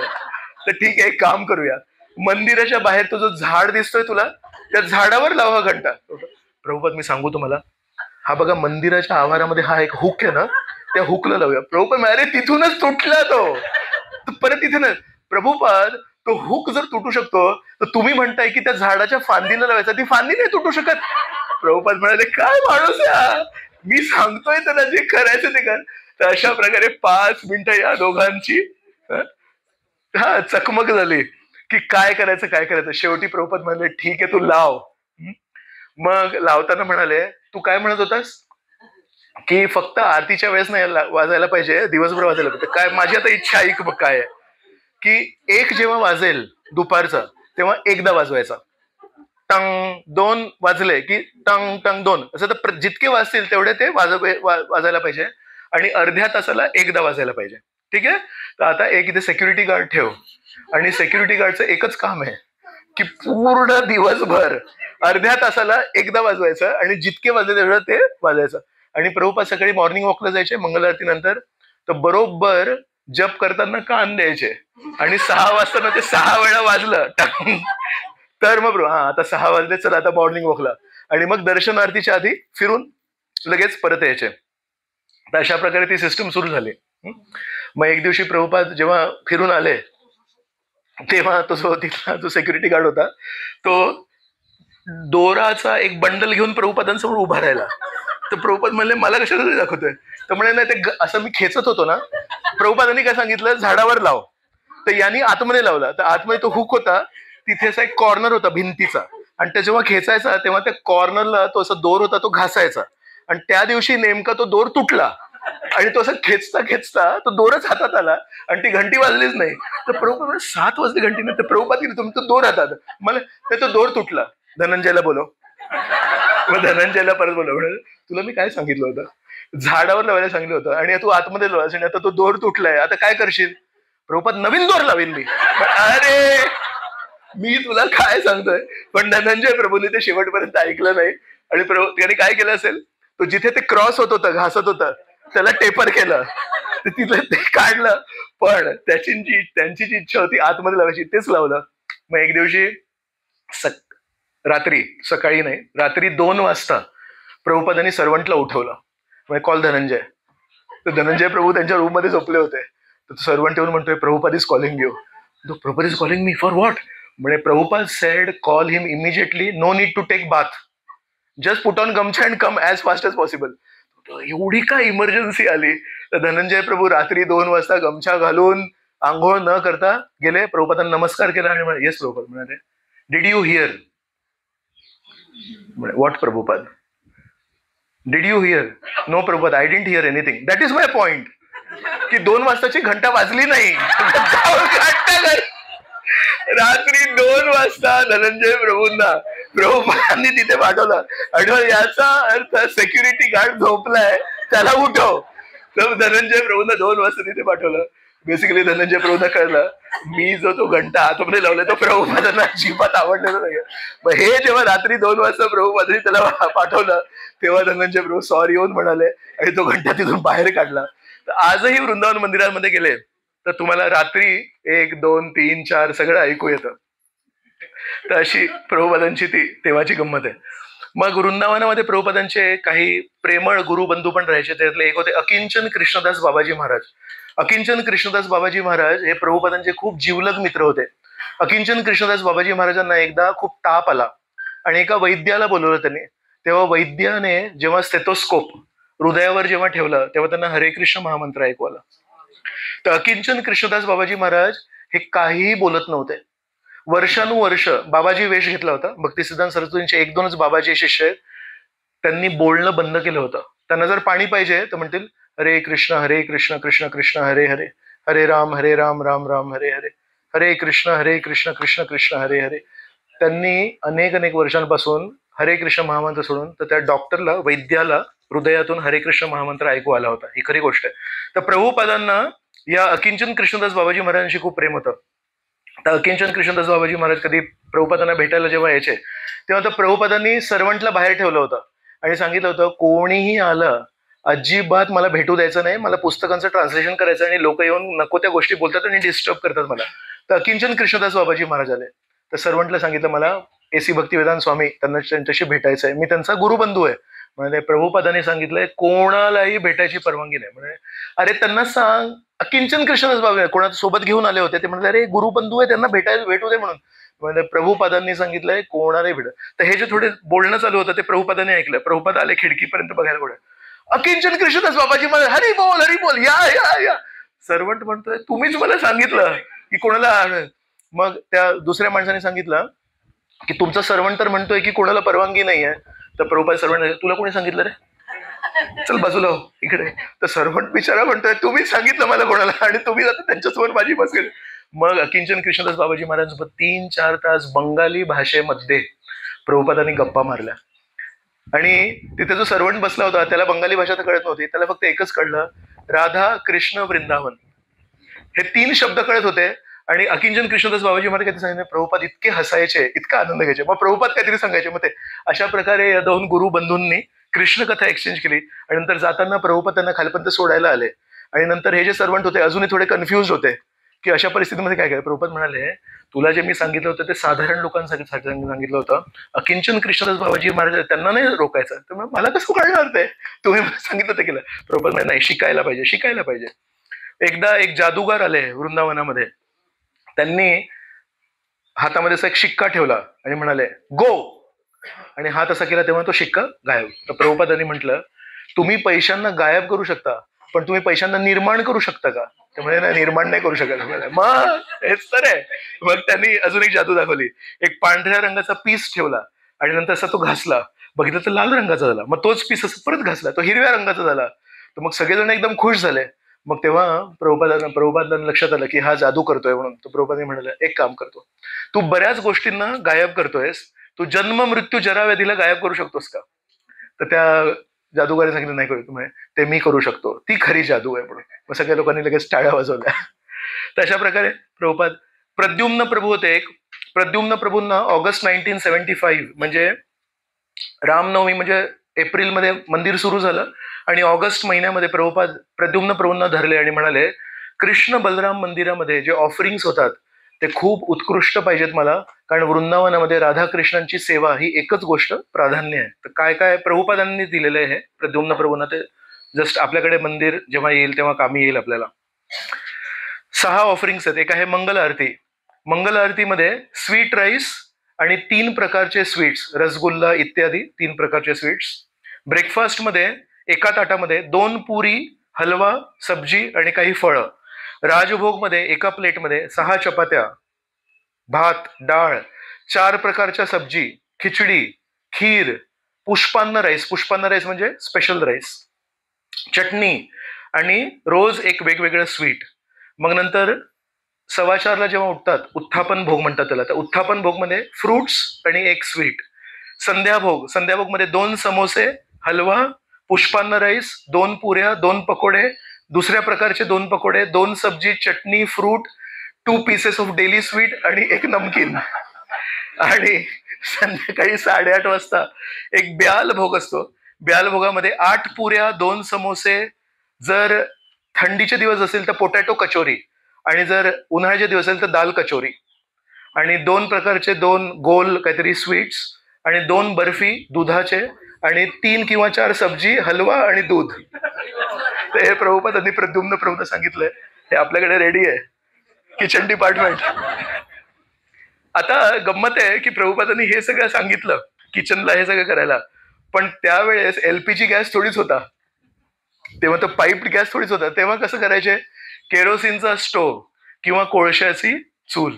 आणि भक्त लोक कोण आहेत किचन मध्ये? सगळे हे अमेरिकन भक्त. तर मंगल आरतीच्या पूर्वी त्यांना उठून आंघोळ करून कोळसा तोडायला लागायचा, कारण छोटे छोटे तुकडे करून त्याला जाळायचे आणि मग कुकिंग, दिवसभराचं कुकिंग करायचे. तर अशा प्रकारे दिव्य सेवा होती. प्रभुपादांनी वृंदावनामध्ये 24 तास संकीर्तन सुरू केलंय. तर आजही वृंदावनामध्ये रात्रभर संकीर्तन चालू असतं. त्याचे मुख्य प्रचारक कोण आहेत 24 आवर संकीर्तनचे? ऐंद्र प्रभू म्हणून एक प्रभूजी होते, त्यांनी ती जबाबदारी घेतली आणि प्रभुपादांची इच्छा पूर्ण केली. मग प्रभुपादांनी एक दिवशी धनंजय प्रभूंना सांगितलं, वृंदावन मंदिर हे इस्कॉनचं जे शरीर आहे त्याचं हृदय आहे. जर तू इस्कॉन वृंदावनला जर चांगलं ठेवलंस तर इस्कॉनचं पूर्ण संस्था ही चांगली राहील. तर तुझ्याकडे मी ती जबाबदारी देतो, इस्कॉन वृंदावनचं मॅनेजमेंट नेहमी चांगली ठेव म्हणून. मग प्रभुपादांनी त्याला सांगितलं, वृंदावनमध्ये आपण जी काही सेवा करतो, जो काही जप करतो, तो 1000 गुणिले मल्टिप्लाय होतो. तशाच प्रकारे वृंदावनामध्ये जर आपण काही अपराध केले तर ते पण 1000 गुणिले मल्टिप्लाय होतात. म्हणाले, सावध राहा, वृंदावनामध्ये अजिबात अपराध करायचे नाही आणि नेहमी राधाकृष्णांची सेवा करायची.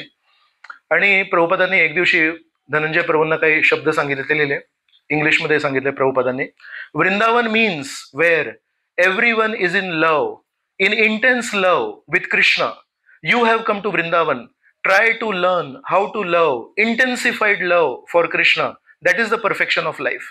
म्हणाले, वृंदावनमध्ये जिथे प्रत्येक व्यक्ती प्रेम करत असतो, खोल प्रेम करत असतो श्रीकृष्णांशी, तुम्ही वृंदावनला आले आहात, केवळ एकच कार्य करायचंय, श्रीकृष्णांना खोल प्रेम कसं करायचंय हे शिकायचंय, आणि ते जर आपण केलं तर ते आपल्या मनुष्य जीवनाचं यश आहे. अशा प्रकारे धनंजय प्रभूंना सांगितलं.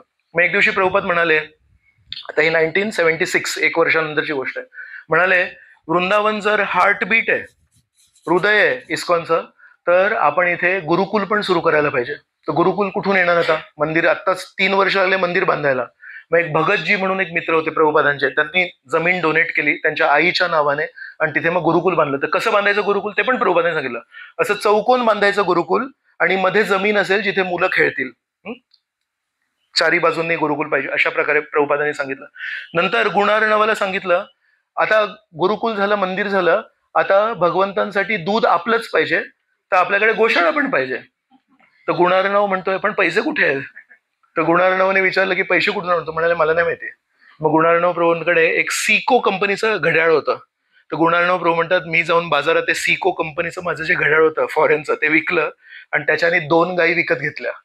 आणि त्या 2 गायी कुठे विकत घेतल्या? वृंदावनामध्ये मिळत नव्हत्या, गोवर्धनला विकत घेतल्या. आणि एका माणसाला 40 रुपये दिले. कशासाठी? तर त्या 2 गायींना चालत चालत वृंदावनला आणायला. अशा प्रकारे वृंदावनची गोशाळा सुरू झाली गुणार्णव प्रभूंच्या सिको कंपनीच्या घड्याळाला विकून. तर अशा लहान लहान गोष्टींमधून प्रभुपादांनी ही मोठी संस्था सुरू केली आहे. मायापूर शेवटचं 10 वर्षांपासून प्रभुपाद प्रयत्न करत होते मायापूरमध्ये श्री चैतन्य महाप्रभूंच्या जमिनीमध्ये आपल्या इस्कॉनचा एक मंदिर असावं म्हणून. तर जेव्हा जेव्हा कोणा व्यक्तीला भेटायचे आणि ते व्यक्ती तयार व्हायचे की जमीन विकूया, 2-3 आठवड्यांनी त्या व्यक्तीचं एक पत्र यायचं, म्हणायचे की आम्हाला तुम्हाला जमीन नाही विकायची आहे. असं का होत असेल? 10 वर्ष एकाशी भेटायचे, तो माणूस रेडी व्हायचा, 2-3 आठवड्यांनी म्हणायचं आम्हाला तुम्हाला जमीन नाही विकायची. असं का होत असेल? आपण आजच्या चर्चेच्या सुरुवातीला जो मुद्दा केला चर्चा, ते कारण होतं त्याचं, की बाकीचे जे स्थानिक त्यांचे गुरुबंधू होते मायापूरचे, ते त्या व्यक्तीला जाऊन भेटायचे आणि सांगायचे प्रभुपादांना जमीन नाही द्यायची म्हणून. मग आज जिथे इस्कॉन मायापूरची जमीन आहे, ती जमीन कशी मिळाली? शेख बंधू आहेत मुसलमान. तर आधी प्रभुपादांनी जेवढ्या हिंदू लोकांना सांगितलं, त्या हिंदू लोक तयार व्हायचे आणि प्रभुपादांचे गुरुबंधू जाऊन सांगायचे प्रभुपादांना जमीन नाही द्यायची म्हणून. मग प्रभुपाद काय करतील? जमीन तर पाहिजे. तर अशा प्रकारे मुसलमान लोकांना प्रभुपादांनी धरलं आणि ते 2 शेख बंधू होते, त्यांची जमीन होती ती.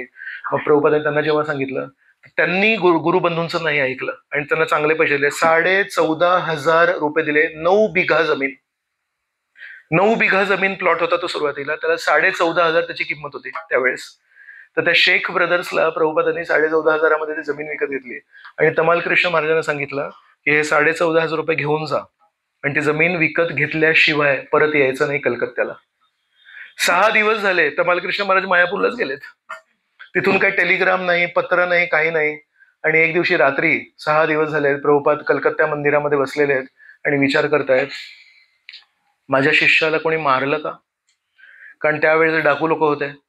तर प्रभुपादांनी तमाल कृष्ण महाराजांना शिकवलं होतं की काय करायचं अशा वेळेस, एक कापड घ्यायचं आणि कुर्त्याच्या आतमध्ये पोटाला एक कापड बांधायचं आणि त्याच्यामध्ये कॅश ठेवायची आणि परत त्याला कापडाने करायचं. म्हणजे कोणाला कळत नाही की तुझ्याकडे पैसे आहेत म्हणून. अशी सगळी प्रॅक्टिकल ट्रेनिंग घेऊन तमाल कृष्ण महाराजांना पाठवलं होतं. आणि 6 दिवस झाले, काही अत्ता पत्ता नाही. प्रभुपादांच्या मनामध्ये नाना विचार येत होते. यांना पण कोणीतरी जमीन जे मालकी होती त्यांना पण कोणीतरी बोललं की काय म्हणून, पण वाट बघतोय वाट.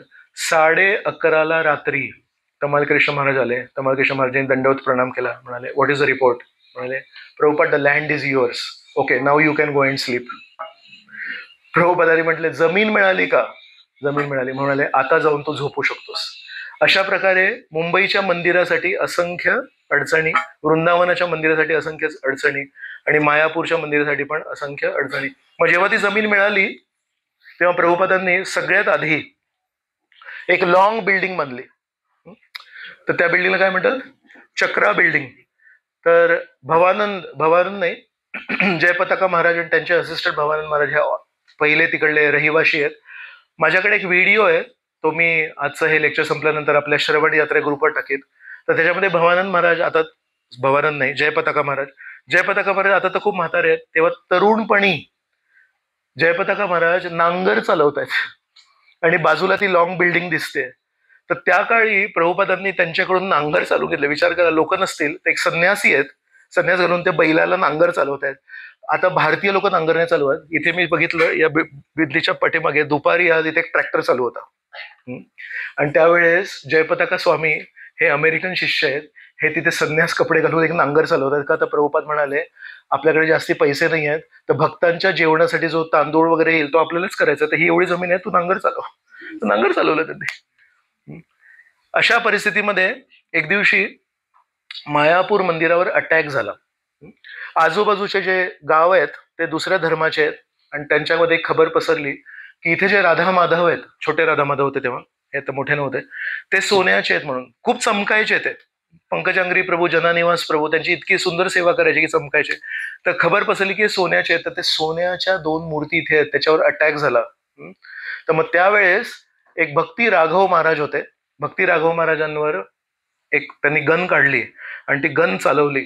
भक्ती राघव महाराजांवर एक बॉम्ब अटॅक केला. त्या लोकांनी बॉम्ब फोडला तर भक्ती राघव महाराजांचा एक पाय गेला. आज पण भक्ती राघव महाराज ते कुबड्या घेऊन चालतात. का तर राधा माधवची मूर्ती चोरी करत होते आणि भक्ती राघव महाराजांना ते पसंत नाही पडलं, तर म्हणून त्यांचा एक पाय गेला. तर राधा राणी ते घेऊन गेलेत लोक, चोर लोक. माधव वाचले. मग त्या सगळ्या गोष्टीमध्ये भवानंद महाराज जे होते त्यांनी एक बंदुकीने काही गोळ्या मारल्या होत्या, पण त्यांनी खाली मारल्या गोळ्या, पायांना मारल्या, छातीवर नाही मारल्या. तर 2-3 ते जे लोक होते त्यांना गोळ्या लागल्या. तर मग त्यांनी केस केली.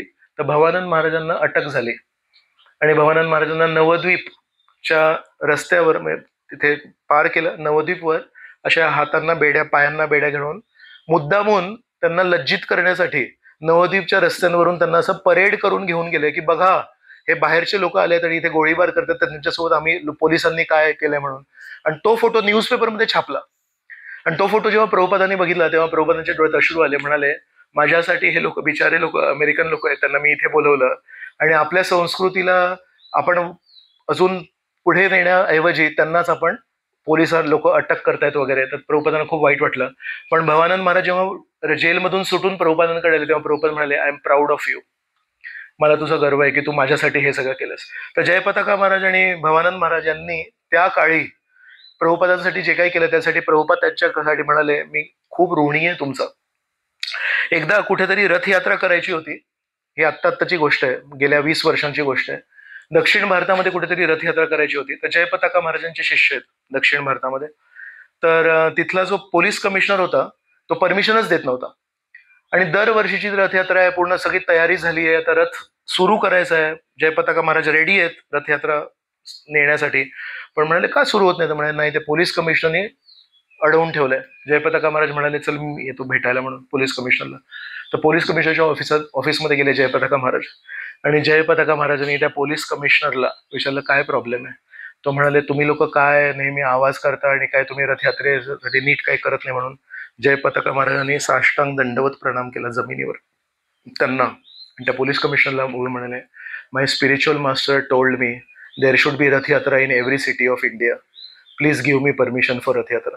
तर त्या पोलीस कमिशनरला आजपर्यंत कोणी संन्यासीने दंडवत प्रणाम नव्हता केला. तर तो गहिवरला, तो म्हणलं टेक टेक टेक परमिशन म्हणून. तर गोपालकृष्ण महाराजांनी दिल्ली मंदिराच्या स्थापनेसाठी तेव्हाच्या पोलीस कमिशनरला, म्युन्सिपल कमिशनरला दंडवत प्रणाम केला होता. जयपताका महाराजांनी रथयात्रेच्या परमिशनसाठी दंडवत प्रणाम केलाय. गिरिराज महाराजांनी आज सगळ्याचं बघितलंय. तर हे जे सगळे तुम्हाला सक्सेसफुल संन्यासीज दिसत आहेत त्यांचा इतिहास जर बघितला तर त्यांनी काय काय सहन नाही केलंय, म्हणून भगवंतांनी आणि प्रभुपादांनी आज त्यांना तशा प्रकारची शक्ती दिली आहे.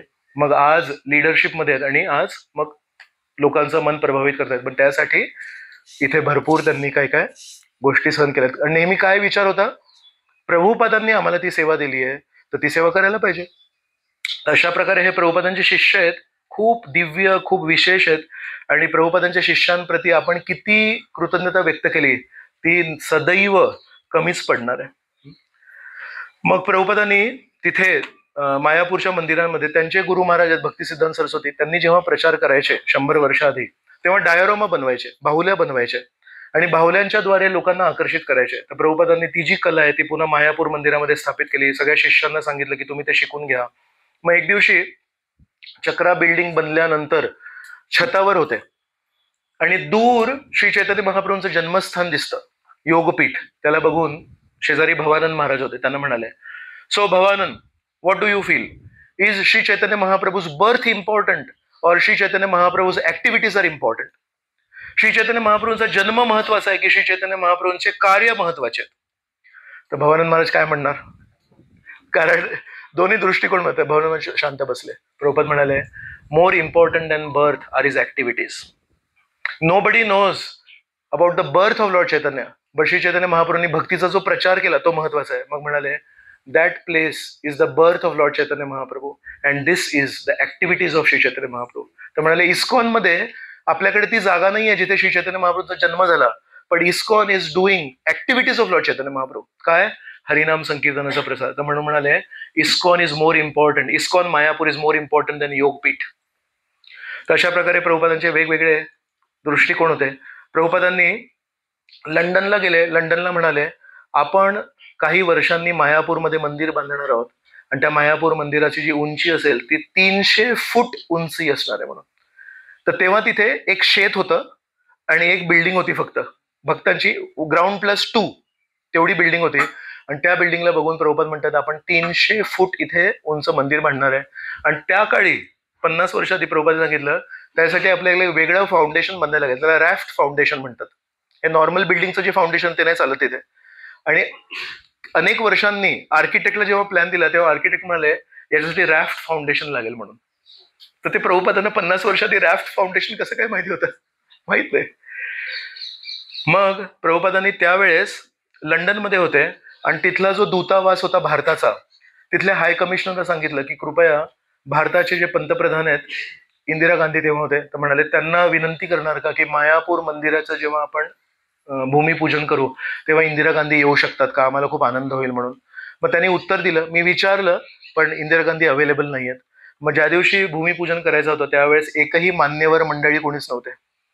बेंगॉलचे गव्हर्नर, भारताचे कोणीच नव्हते. प्रभुपादांनी स्वतः भूमिपूजन केलं आणि भूमिपूजनानंतर आपल्या शिष्यांशी बोलतो, म्हणाले कदाचित श्री चैतन्य महाप्रभूंची इच्छा होती की हे भूमिपूजन एका वैष्णवाद्वारे व्हावं, साधारण जगातल्या कुठल्या साधारण महिलेशी कशाला त्यांना भूमिपूजन पाहिजे, म्हणून माझ्याकडून भूमिपूजन करून घेतलं.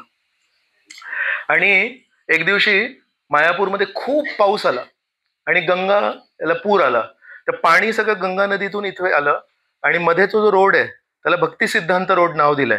तर अच्युतानंद स्वामींनी प्रभुपादांना पत्र लिहिलं की प्रभुपाद खूप इथे पाऊस आला, खूप पूर आलाय आणि पाणी या बाजूला पूर्ण भरलेलं आहे मायापूर, पण आपली प्रॉपर्टी रस्त्याच्या या बाजूला आहे.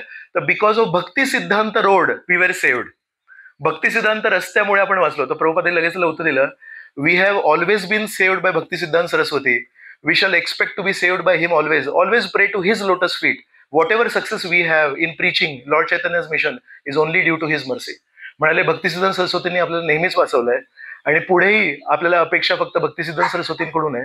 नेहमी तू भक्तिसिद्धांत सरस्वतींना प्रार्थना कर, तेच आपल्याला वाचवतील. त्या रोडचं नाव होतं भक्तिसिद्धांत सरस्वती, पण प्रभुपाद ते भक्तिसिद्धांत सरस्वतींपर्यंत घेऊन गेले. कलकत्ता मंदिर, कलकत्त्यामध्ये एकेकाळी जेव्हा इंग्रज राहायचे तेव्हा इंग्रज लोक कसे वेगळे राहायचे नेहमी. तर अल्बर्ट रोड म्हणून एक एरिया आहे, त्याला आजही कलकत्त्यामध्ये साहब एरिया म्हणतात. साहेबांचा एरिया आहे हा.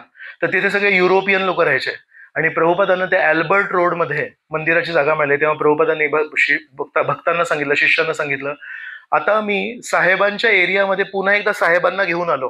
तुम्ही लोकांनी साहेबांना काढलं पण मी साहेबांना घेऊन आलो. पण आता जेव्हा मी साहेबांना आणतोय ते भारतावर राज्य करायला नाही येत आहेत, ते वैष्णव म्हणून आणत आहेत. मग म्हणाले एकदा जेव्हा प्रभुपाद तिथे होते तेव्हा तिथल्या भक्तांनी कंप्लेंट केली की आम्हाला नीट प्रसाद नाही मिळत आहे.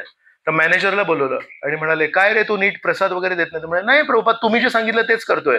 तर प्रभुपाद म्हणाले मी तुला सांगितलं का प्रसाद कमी द्यायला. मग सगळं त्यांनी केलं. सकाळी नाश्त्यामध्ये काय मिळणार, दुपारी काय मिळणार, संध्याकाळी मिळणार. आणि नंतर एक प्रवचन दिले आणि प्रवचन देऊन निघून गेले. तर त्या प्रवचनामध्ये प्रभुपाद म्हणाले हे जे भौतिक जगत आहे त्याची नेहमी तुलना एका समुद्राशी होते, भवसागर म्हणतो ना आपण. तर म्हणाले हे भवसागर आहे आणि समुद्रामध्ये नेहमी लाटा असतात. तर कधी लाटा वर फेकणार, लाटा कधी खेळणार. तर कारण आपण भवसागरात आहोत तर तुम्ही स्थिरता कधी एक्सपेक्ट करू नका. नेहमी अडचणी येत राहणार, पण आपल्याला त्या अडचणींना सहन करून नेहमी पुढे जायचंय. तरी पण खूप जास्ती होत असेल तर आपण नाही करायला पाहिजे, पण पूर्णपणे असं सुखमय प्रवास कधी होणार नाही. समुद्रामध्ये जेव्हापर्यंत आहोत तेव्हापर्यंत लाटा आपल्याला वरखाली फेकणारच. प्रभुपादांनी सगळ्यांना स्वीकार केलं. आपण एवढ्या दिवसांपासून चर्चा करतोय. प्रभुपादांनी कधी कोणाला नाकारलं नाही.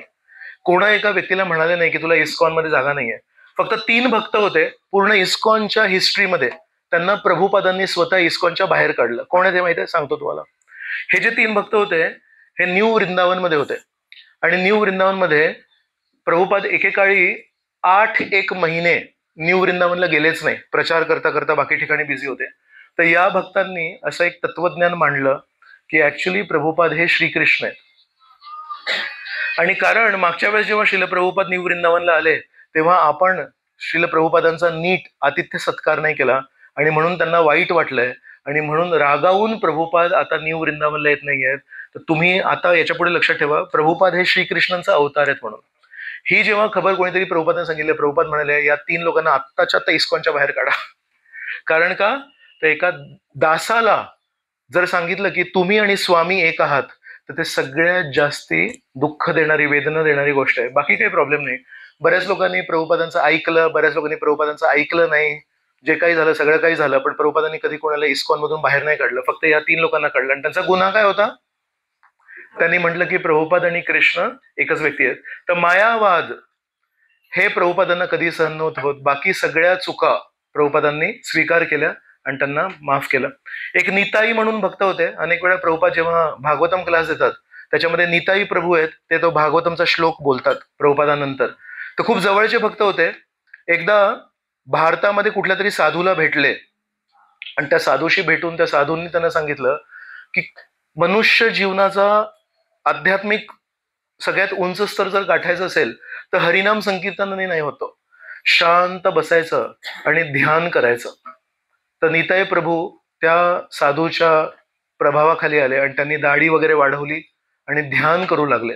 मग कोणीतरी जाऊन सांगितलं प्रभुपादांना की निताई प्रभू आता बदललेत म्हणून. तर प्रभुपादांनी निताई प्रभूंना बोलवलं आणि म्हणलं तू हे सगळं काय करतोय, दाढी वाढवली आहेस आणि ध्यान वगैरे काय करतोयस, आपला प्रोसेस सिम्पल आहे. श्री चैतन्य महाप्रभूंनी सांगितलंय हरिनाम करायचं म्हणून. Prabhupada you don't understand, Prabhupada तुम्हाला कळत नाही, ऍक्च्युली खरा प्रोसेस आहे ध्यान करण्यासाठी.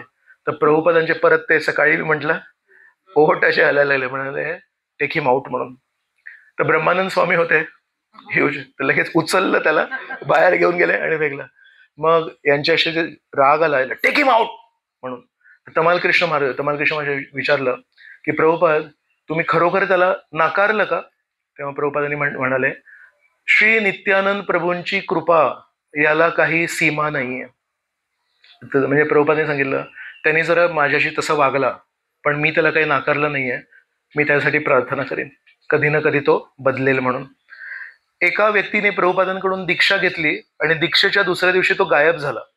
1-2 दिवसांनी प्रभुपादांनी बघितलं दिसत नाही. तर प्रभुपादांनी विचारलं कुठे आहे तो शिष्य? तर बाकी शिष्यांनी सांगितलं ऍक्च्युली तो PhD करत होता आणि त्या PhDचा विषय होता आध्यात्मिक दीक्षा. तर आध्यात्मिक दीक्षेवर PhD करण्यासाठी, थिसिस लिहिण्यासाठी त्याला अनुभव घ्यायचा होता की एका संन्यासीकडून, एका गुरूंकडून जेव्हा दीक्षा मिळते तेव्हा काय असं आतमध्ये काय बदल घडतो म्हणून, त्यासाठी त्याने दीक्षा घेतली होती. तर त्याचं काम झालं तर तो गेला सोडून म्हणून. तर प्रभू म्हणाले oh so he never accepted me as a spiritual master, I also don't accept him as my disciple. त्यांनी मला गुरु म्हणून कधी स्वीकारच नाही केलं, त्यांनी फक्त एक विधी म्हणून अनुभव घेण्यासाठी ते केलं. तर मी पण त्याला शिष्य म्हणून नाही स्वीकारत. तर अशा प्रकारे ज्यांनी प्रामाणिकपणे प्रभुपादांशी काहीतरी संबंध जोडला सकारात्मक पद्धतीने, त्यांना प्रभुपादांनी जवळ केलं, प्रभुपादांनी मार्गदर्शन दिलं, प्रभुपादांनी कृपा दिली आणि आपल्यासारख्या दीनहीन लोकांसाठी पुस्तकं सोडली, मंदिरं दिली आहेत, आपल्या शिष्यांचं उदाहरण दिलंय, स्वतःचं उदाहरण दिलंय आणि आपल्यासाठी आजही प्रभुपाद चिंतित आणि विचार करतायत की या सगळ्या भक्तांना मला भगवत धामाला घेऊन जायचं, इस्कॉन संस्थेशी, माझ्या संस्थेशी हे लोक जुळलेले आहेत, यांना कसं घेऊन जायचं म्हणून. तर अशाच प्रकारे तुम्हा सर्वांना जो मी त्रास दिला आज सकाळपासून तो मी इथे समाप्त करतो. प्रभुपादांचे संघर्ष हे का माहिती पाहिजेत? आजोबांनी आपल्याला एक जे काही दिलंय त्याच्या पाठीमागे आजोबांची काय हाल झाले हे माहिती असेल तर आपल्याला जे मिळालंय त्याला कमीत कमी आपण वाया नाही घालवणार, आपण त्याला जपून ठेवू या उद्देशाने प्रभुपादांचे संघर्ष सांगितले. उद्या आपण सकाळी प्रभुपाद कसे विजनरी होते, कसे त्यांचे दृष्टिकोन होते याच्यावर चर्चा करूया आणि मग उद्या संध्याकाळचा शेवटचा सेशन आहे त्याच्यामध्ये मग बघूया आपण कशी चर्चा म्हणूया. तर खूप खूप धन्यवाद. हरे कृष्ण. जय श्रील प्रभुपाद की जय. अनंत कोटी वैष्णववृंद की जय. येस त्यांनी हात वर केलाय ऑलरेडी. या उद्या सकाळी प्रभूजी म्हणतायत की इको विलेज त्याच्याबद्दल प्रभुपादांचं काय मत होतं. उद्या सकाळी मी जे म्हणालो विजनरी, श्रील प्रभुपाद विजनरी होते, त्याच्यामध्ये मी त्याच्याबद्दल बोलणार आहे की प्रभुपादांनी नॅचरल लिव्हिंग याच्याबद्दल प्रभुपादांचे काय विचार आणि कसे त्यांनी ते मांडले. तर उद्या आपण सकाळी त्याच्यावर चर्चा करूया. खेडकर प्रभू. येस तुम्ही विचारा मग. खेडकर प्रभू आहेत. मला माहित नाही तुम्ही ह्या फोरम मध्ये गुरुकुलची चॅलेंजेस काही सांगणार आहे का?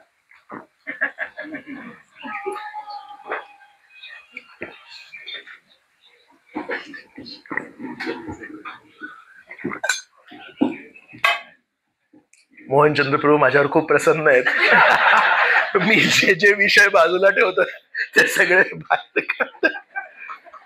सो प्रभुपादांची खूप इच्छा होती की त्यांना जी लोक मिळाली त्यांचा जो बॅकग्राऊंड होता तो इतका पवित्र नव्हता.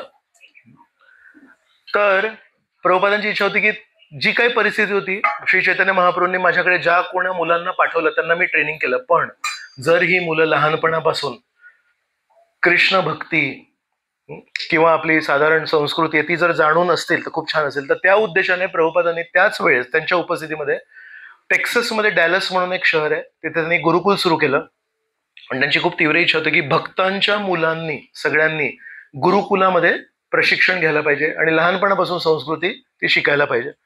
पण त्यासाठी त्यांना शिक्षक कुठून मिळणार? भारतातले जे चांगले शिक्षक होते ते भारत सोडून जायला तयार नव्हते. मग त्यावेळेस प्रभुपादांनी त्यातल्या त्यात त्यांच्या डोळ्यासमोर ब्राह्मण वृत्तीचे जे कोणी शिक्षक त्यांना दिसले, त्या ब्राह्मण वृत्तीच्या शिक्षकांना त्यांनी सांगितलं की कृपया तुम्ही गुरुकुलामध्ये शिकवा.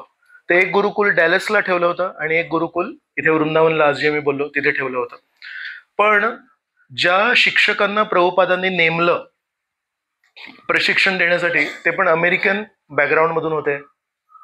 त्यांना पण प्रभुपादांनी स्वतः पत्र लिहिलेत आणि प्रभुपादांचे never ever beat a child. प्रभुपादांचं स्ट्रेट वाक्य आहे एका लेटरमध्ये की मुलांना कधीही मारायला नाही पाहिजे. म्हणून म्हणाले छडी नेहमी हातात पाहिजे, ते पण लिहिलंय प्रभुपादांनी, पण तो त्याचा कधी वापर नाही करायला पाहिजे. का तर लहान मुलांना थोडा धाक दाखवायला लागतो, पण त्याचा वापर नाही करायचा. पण नेहमी बघ, नाही केलंस तर बघ, पण ते बघापर्यंतच ठेवायचं. हे एवढे स्पष्ट प्रभुपादांनी त्याच्यामध्ये लिहून दिलंय की गुरुकुल कसं चालवायचं म्हणून. पण ते जे सगळे शिक्षक होते ते बिचारे पाश्चात्य संस्कृतीमध्ये शिकलेले होते, तर त्यांच्या काही काही कल्पना होत्या शिक्षणाच्या. तर जसं आपण सकाळी चर्चा करत होतो, असं ना बटन नाही आहे आतमध्ये की आजपर्यंत माझी ही मानसिकता होती आणि लगेच ते बटन चेंज करीन, किंवा एक माळ जप करीन आणि लगेच माझे दृष्टिकोन बदलतो. आणि प्रभुपाद 1000 गोष्टीमध्ये हात होता प्रभुपादांचा. पुस्तकं पण लिहितायत, हे सगळे भारतामध्ये एवढे सगळे लढे चालू आहेत, त्यांचे डिसायपल्स, काही संन्यासी लोकांचे संघर्ष होते वगैरे. तर हे सगळं मॅनेज करता करता प्रभुपाद त्यांना गुरुकुल पद्धतीला जेवढा महत्व द्यायचं होतं तेवढं देऊ नाही शकले ते. मग जेवढं मोजकं दिलं तेवढं दिलं त्यांनी. आणि त्या शिकवणीला त्याचे टीचर्स होते ते तेवढं आत्मसात करू नाही शकले. मग कधी कधी काय व्हायचं की मॅथ्सची असाइनमेंट आहे, तर समजा 4चा पाढा लिहून काढायचा आहे, 4 1 1 4 2 8. तर समजा त्याच्यामध्ये काही चुकले मुलं, तर त्याला काय पनिशमेंट द्यायचे ते टीचर्स. त्या टीचर्सला काय सांगितलं होतं प्रभुपादांनी, हरिनाम पवित्र आहे म्हणून. तर त्या लहान मुलाला जर त्यांनी मल्टिप्लिकेशन मध्ये जर काही चूक केली तर त्याला पनिशमेंट काय होती, 1 माळ हरिनाम करायचं. तर त्या लहान मुलं मॅथ्स मध्ये जर चुकले तर 1 माळ जप करू नये, हरे कृष्ण जप करणं. मग परत त्याच्याकडून अजून काय चूक झाली तर मग बोल हरे कृष्ण बोल, किंवा त्याला उठक बैठक करतोय तो, चल कर, तर ते करताना हरे कृष्ण मंत्र बोलणं. तर हे बिचारे मुलं लहानपणी त्यांच्या मनामध्ये एक समीकरण जाऊन बसलं की हरे कृष्ण महामंत्र म्हणजे पनिशमेंट. कारण जेव्हा जेव्हा त्यांना पनिशमेंट मिळाली तेव्हा त्यांना हरे कृष्ण महामंत्र मिळाला. तर हे प्रभुपादांनी अजिबात सांगितलं नव्हतं, पण त्यांनी त्यांची बुद्धी वापरली आणि ते मिक्स केलं, पनिशमेंट आणि हरे कृष्ण महामंत्र. तर त्यावेळेस गुरुकुलामध्ये जेवढे मुलं शिकले ते आज श्रीकृष्णांशी प्रेम करतात, ते मृदंग वाजवायला तयार आहेत, ते कीर्तनामध्ये भाग घ्यायला तयार आहेत, पण ते चॅन्टिंग नाही करू शकत, ते असं बीडबॅग घेऊन जप नाही करू शकत. का? ते जेव्हा बीडबॅग बघतात आणि त्याच्यामध्ये ती माळ जेव्हा बघतात तेव्हा त्यांच्या मनामध्ये ते पनिशमेंट आठवतात त्यांना. सो त्याला म्हणतात चाइल्ड अब्यूज म्हणून. सो एक काळ होता तो जेव्हा गुरुकुलामध्ये अशा प्रकारच्या शिक्षा दिल्या, पनिशमेंट दिली, आणि त्या पनिशमेंटमध्ये त्या टीचर्सचा पूर्णपणे सकारात्मक दृष्टिकोन होता की अरे हरिनाम द्यायचं. पनिशमेंट देऊन देऊन काय दिली आम्ही, हरिनाम दिली म्हणून, म्हणजे कोणाचं वाईट नाही केलं. तर आध्यात्मिक दृष्टीने त्यांनी हरिनाम दिला, पण त्या मुलाच्या मनावर ते जाऊन बसलंय की हरे कृष्ण महामंत्र इज पनिशमेंट. तर एका अर्थाने gurukul system in ISKCON which was started by Prabhupada failed. मग आता बरेच लोक आहेत, पद्मिनी लक्ष्मी माताजी आहेत, साक्षी गोपाल प्रभू आहेत, बारामतीमध्ये प्रयत्न करतायत, एक बाल गोविंद प्रभू आहेत, त्यांचं बऱ्यापैकी सक्सेसफुल आहे. असे काही प्रमाणामध्ये लोकांनी खूप त्याच्यामध्ये संशोधन करून, खूप त्याच्यामध्ये खोल जाऊन की ऍक्च्युली काय करायला पाहिजे, पंचकोश आधारित एक शिक्षण प्रणाली आहे त्याच्या आधारावर खूप रिसर्च करून वगैरे खूप चांगलं काम करतायत. पण प्रभुपादांच्या वेळेस भरपूर संघर्ष झाले कारण त्यांना तसे योग्य लोक मिळाले नाही. So this is the answer. तुम्हाला विचारायचं होतं काहीतरी, तुम्ही हात वर केला होता. नाही, खेडकर प्रभूने हात वर. प्रभुपादांनी जगन्नाथ यात्रा ही पश्चिम भारतामध्ये, हरे कृष्ण, प्रभुपादांनी जी रथयात्रा आहे ती पाश्चिमात्य देशामध्ये सुरू केली. त्याच्यामध्ये सगळ्यात सुरुवातीला जयानंद प्रभू त्यांचं खूप कॉन्ट्रीब्युशन त्याच्यामध्ये होतं. तर त्याच्याबद्दल अधिक काही ऐकलं. तर जसं आपण एक एक नाव घेतोय, गिरिराज महाराज, जय पताका महाराज है ना, तसे एक भक्त होते, त्यांचं नाव होतं जिम कोर. जिम कोर हे त्यावेळेस ओहायो स्टेट युनिव्हर्सिटीमध्ये मेकॅनिकल इंजिनिअरिंगमध्ये पास झाले होते. बुद्धिमान सुशिक्षित व्यक्ती होते, पण त्यांना अध्यात्माची एवढी ओढ होती. त्या काळी म्हणजे हे कधीची गोष्ट आहे, 71-72 त्यावेळेसची गोष्ट आहे. ते त्यावेळेस मेकॅनिकल इंजिनियर होते, पण त्यांचा व्यवसाय काय होता माहितीये? टॅक्सी ड्रायव्हर होते. आणि टॅक्सी ड्रायव्हिंग का करत होते? ते म्हणाले मी कुठल्या तरी अशा मोठ्या कंपनीमध्ये जर काम केलं तर मी त्याच्यामध्येच अडकीन आणि अध्यात्मामध्ये खोल कसं जाईल म्हणून. तर आध्यात्मिक पुस्तकांचं वाचन करण्यासाठी वेळ मिळावा म्हणून हे मेकॅनिकल इंजिनियर टॅक्सी चालवायचे. आणि कधी चालवायचे टॅक्सी? मुद्दामून रात्री चालवायचे, दिवसा नव्हते चालवत. का? तर दिवसा कोणाकोणा जाऊन भेटायचे आणि अध्यात्मावर प्रश्न विचारायचे, त्यासाठी रात्री टॅक्सी चालवायचे. तर अशा त्याच्यामध्ये त्यांना पुस्तकं मिळाली आणि प्रभुपादांना भेटले. तर प्रभुपादांनी त्यांना त्यांची ती बुद्धिमत्ता, त्यांचं ते समर्पण, त्यांचा तो साधेपणा बघून त्यांना टेम्पल प्रेसिडेंट बनवलं. आणि टेम्पल प्रेसिडेंटच्या मूडमध्ये, त्या रोलमध्ये ते सगळे असे कामं करत होते जे कोणीच करत नव्हतं.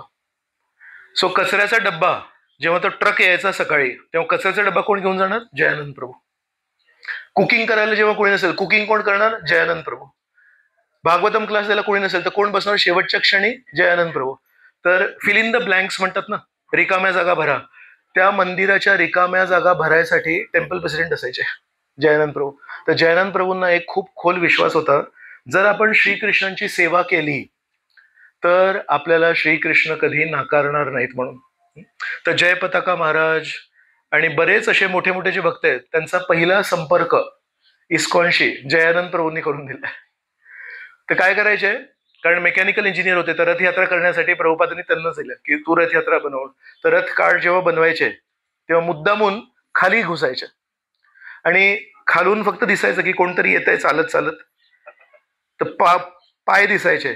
तर जेव्हा कोणी जवळ यायचं त्या रथयात्रेच्या जवळ, तर तो माणसाला काही कोणतरी हाक मारतो, पण आजूबाजूला कोणी नाहीये. Down down. तो खाली वाकून बघायचा, म्हणजे actually I am stuck up here, मी इथे अडकलेलो आहे, मला जरा एक स्क्रू ड्रायव्हर देणार का? तो म्हणतो कुठे आहे स्क्रू ड्रायव्हर? तो बघ वर तिकडे आहे. मग तो माणूस जाणार, कोणी स्क्रू ड्रायव्हर द्यायला काय प्रॉब्लेम आहे, स्क्रू ड्रायव्हर. मग खाली देणार, thank you so much, I am really grateful to you. नाही तर मला बाहेर निघायला लागलं असतं आणि तुम्ही तो स्क्रू ड्रायव्हर दिला म्हणून तुमच्यामुळे झालं. असं 5 मिनिटं त्याच्याशी बोलणार, पण इतकं गोड बोलणार की तो अनोळखी माणूस तिथेच थांबणार. कारण आयुष्यामध्ये एवढं गोड गोड बोलतच नाही, तर तो तिथेच थांबणार. त्याला सगळं गोड बोलणार आणि म्हणणार की I also need some water, मला थोडं पाणी पाहिजे. पाणी आणून द्या. कुठे आहे पाणी? ते थोडंसं तिथे जा, तिथे ड्रम आहे, तिथे ग्लास आहे, ते पाणी भरून आणून द्या. मग थँक्यू सो मच, तुमच्यामुळे माझी तहान गेली, नाहीतर मला बाहेर यायला लागलं असं. असं करत करत त्याला गोष्टींमध्ये गुंतवणार आणि बेसिकली त्यांच्याकडून काहीतरी सेवा करून घेणार. तर स्क्रू ड्रायव्हर देणार. मग म्हणाला तो तिथे टेबल आहे ना, तो उचलून तिथे ठेवणार का? ऍक्च्युली त्या टेबलला उचलायची काही गरज नव्हती, पण अनोळखी माणसांकडून श्रीकृष्णांच्या मंदिरामध्ये काहीतरी सेवा घडावी जेणेकरून श्रीकृष्णांची नजर त्यांच्यावर पडेल म्हणून जो कोणी माणूस त्यांना दिसायचा त्याला सेवेमध्ये लावायचे. आणि असं करत करत त्यांनी मोठमोठे जीबीसी मध्ये एकेकाळी 50% जास्ती जे मोठे मोठे सगळे जीबीसी होते ते सगळे जयानंद प्रभूंचे शिक्षा काउन्सिली होते. तर अशा प्रकारे हे जयानंद प्रभू होते. तर जयानंद प्रभू मार्केटमध्ये जायचे आणि म्हणायचे तुम्ही कसे आहात, तुम्ही कुठल्या गावचे आहात. मग गप्पा गोष्टी मारायचे, अर्धा तास गप्पा गोष्टी मारल्यानंतर म्हणायचे ही भाजी मिळेल का थोडीशी, आमचं मंदिर आहे आणि तुम्ही दान करू शकता. तर गोड बोलून बोलून 2-3 तास जायचे जयानंद प्रभूंचे, पण पूर्ण मंडई घेऊन यायचे मंदिरासाठी. तर जेव्हा जयानंद प्रभू हे प्रभुपादांच्या उपस्थितीत हे जग सोडून गेले, तर जेव्हा गेले त्याच्या 1-2 महिन्यांनी एक माणूस मंडईतला जो भाजी विकणारा माणूस होता तो मंदिरात यायला लागला. त्यामुळे वेर इज जॉनी आनंद, त्यांना जॉनी आनंद म्हणायचे, त्यांना जयानंद हे नाव कळायचं नाही कधी. म्हणजे वेर इज जॉनी आनंद, म्हणजे कोण जॉनी आनंद. म्हणजे नेहमी हसायचे, असे उंच असे होते. अच्छा जयानंद, हा सेम पर्सन. म्हणजे he was such A nice person. काय ते माझे मित्र होते. तर गेल्यानंतर 1-2 महिन्यांनी ऑलमोस्ट पूर्ण बाजारपेठेतले सगळे लोक आले आणि मग त्यांनी सांगितलं की जयानंद प्रभू जेव्हा यायचे तेव्हा आमच्याशी अशा प्रकारे बोलायचं, माझा जुना मित्रच आहे आणि मी पहिल्यांदा भेटलो होतो ना. तर गोड बोलायचे, श्रीकृष्णांबद्दल आम्हाला काहीतरी सांगायचे आणि आमच्याकडून मंडई डोनेशन मध्ये घेऊन जायचे. ते नंतर कळलं की वर्षानुवर्षांची मंडई हे जयानंद प्रभूंनी गोड बोलून लोकांकडून डोनेशन मधून आणली होती म्हणून.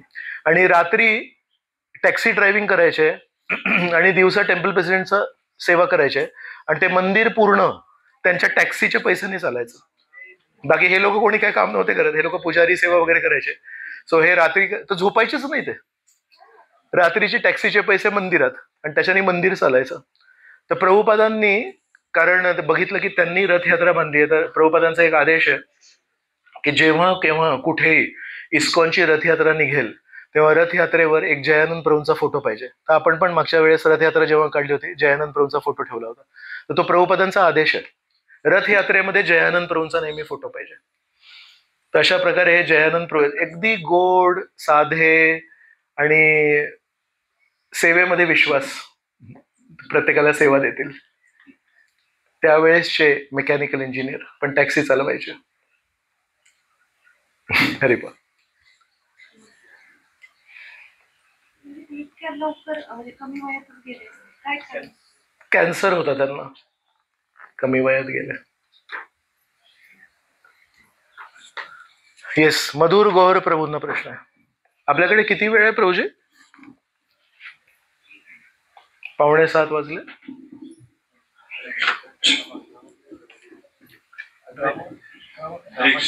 ड्रामा आहे ना, किती वेळाचा आहे? 20 मिनिट. मग आपण 7 वाजता थांबूया, मग ड्रामा, त्याच्यानंतर मग आरती प्रसाद. कालच्या प्रवचनाचा प्रश्न आहे विचारत. Yes yes Prabhuji. काल सृष्टी लिहिल्यानंतर करुणा लिहिला विचारला, ते काही कळालं नाही मला, थोडं स्पष्ट. काल आपण चर्चा करत होतो की भगवंत हे पंचमहाभूत वापरून ही जी सृष्टी करतात, ब्रह्मांड तयार करतात, एका अर्थाने तुरुंग आहे ना हा. तर तो का तयार करतात, तर त्या संदर्भात मी म्हणालो होतो की भक्तिविनोद ठाकूर म्हणतात सृष्टी लीला ही करुणा लीला आहे. म्हणजे भगवंत हा ब्रह्मांड तयार का करतात की तुम्हाला आणि आम्हाला भगवंतांचं तोंड नाही बघायचंय. तर आपण भगवंतांचा त्याग करून इथे आलोय, पण भगवंतांचा त्याग करून जरी आपण आलोय, आपण भगवंतांच्या कृपेशिवाय जगणार कसे? तर भगवंतांनी एक ही मायानगरी बनवली आहे, इथे भास होतो. भगवंत कुठे आहेत? इथे कोण आहे मालक? कोणी नाही आहे मालक, इथे मी मालक आहे. तर इथे मी मालक आहे याचा भास तयार होतो. तर ही जे बनवली आहे ते भक्तिविनोद ठाकूरांचं म्हणणं आहे सृष्टी लीला ही ऍक्च्युली करुणा लीला आहे. आपण कधी हे नाही म्हणायचं की भगवंतांनी तुरुंग बनवला आणि तुरुंगामध्ये मायादेवी मला अधिभौतिक, अधिआत्मिक, अधिक दैविक क्लेश देते, म्हणजे मला त्रास द्यायच्यासाठी बनवला. त्रास आपण ओढून घेतलाय. तर भक्तिविनोद ठाकूरांचं म्हणणं आहे ऍक्च्युली आपण वैकुंठात होतो, तर इथे आपल्याला एक साक्षात्कार होतो. मी जेव्हा जेव्हा स्वतःचा काहीतरी प्लॅन बनवतो, तो प्लॅन मुळात होतच नाही कधी, नेहमी काहीतरी विपरीतच घडतं. तर अनेक वेळा असे आपले जेव्हा प्लॅन्स विस्कटीत होतात आणि फिसकटतात, तेव्हा मग आपण एक दिवशी भगवंतांना म्हणू की भगवंता, माझे जेव्हा पण मी काही योजना बनवतो तर ती नेहमी खराब होते, तर याच्यामध्ये काय आहे? तर भगवंत म्हणतात कारण तुला माझ्या योजनेमध्ये भाग घेण्यासाठी प्रवृत्त करायचंय, त्यासाठी. तर त्या दृष्टीने भक्तिविनोद ठाकूर म्हणतात सृष्टी लीला करुणा लीला. इस्कॉन मध्ये एक जोक आहे, ऐकलंय? एक जोक आहे, how to make Krishna laugh. Krishna हसतात ना तेव्हा त्यांच्या हास्याला काय म्हणतात? स्मित हास्य. म्हणजे थोडेसे हसतात, दात दिसत नाहीत. राधारामांचे दात दिसतात, गोपीनाथांचे दात दिसत नाहीत. तर जर खरोखर श्रीकृष्णांचे ते सुंदर दात जर बघायचे असेल तर त्यांना अजून हसवायचं असेल तर काय करायचं? तर म्हणतात टेल कृष्णा युअर प्लॅन्स. मला हे करायचंय, मग मला हे करायचं, मग मी हे करणार आहे. तर श्रीकृष्ण बासुरी वाजत होता, हसवत काय हसवा, हा ह्युमर. छान जोक मारलास तू. कारण होणार काय आहे? द्रोण, भीष्म, कर्ण, अश्वत्थामा, शकुनी, दुःशासन, दुर्योधन यांचा एक प्लॅन होता आणि पूर्ण आयुष्यभर एकत्र येऊन त्यांनी तो प्लॅन राबवण्यासाठी पुरेपूर प्रयत्न केले. पण एकच प्रॉब्लेम होता, त्यांचा प्लॅन श्रीकृष्णांच्या प्लॅनशी मिळत नव्हता, म्हणून तो कधी सक्सेसफुल नाही झाला. तर असं म्हणतात की if you want to make Krishna love, go and tell him your plans. Hare Krishna.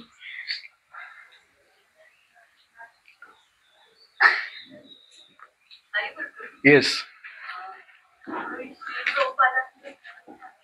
त्यांच्या शिष्यांनी पण तेवढं समर्पण दाखवलं आणि प्रभुपाद जे म्हणतील त्याला ते समर्पण म्हणजे असं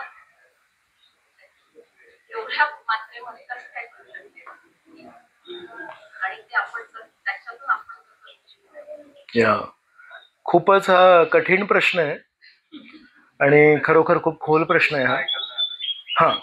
माताजींचा प्रश्न आहे की प्रभुपादांच्या शिष्यांबद्दल आपण बघितलं की कशा प्रकारे समर्पणाचं जीवन जगले आणि किती त्यागाचं जीवन जगले.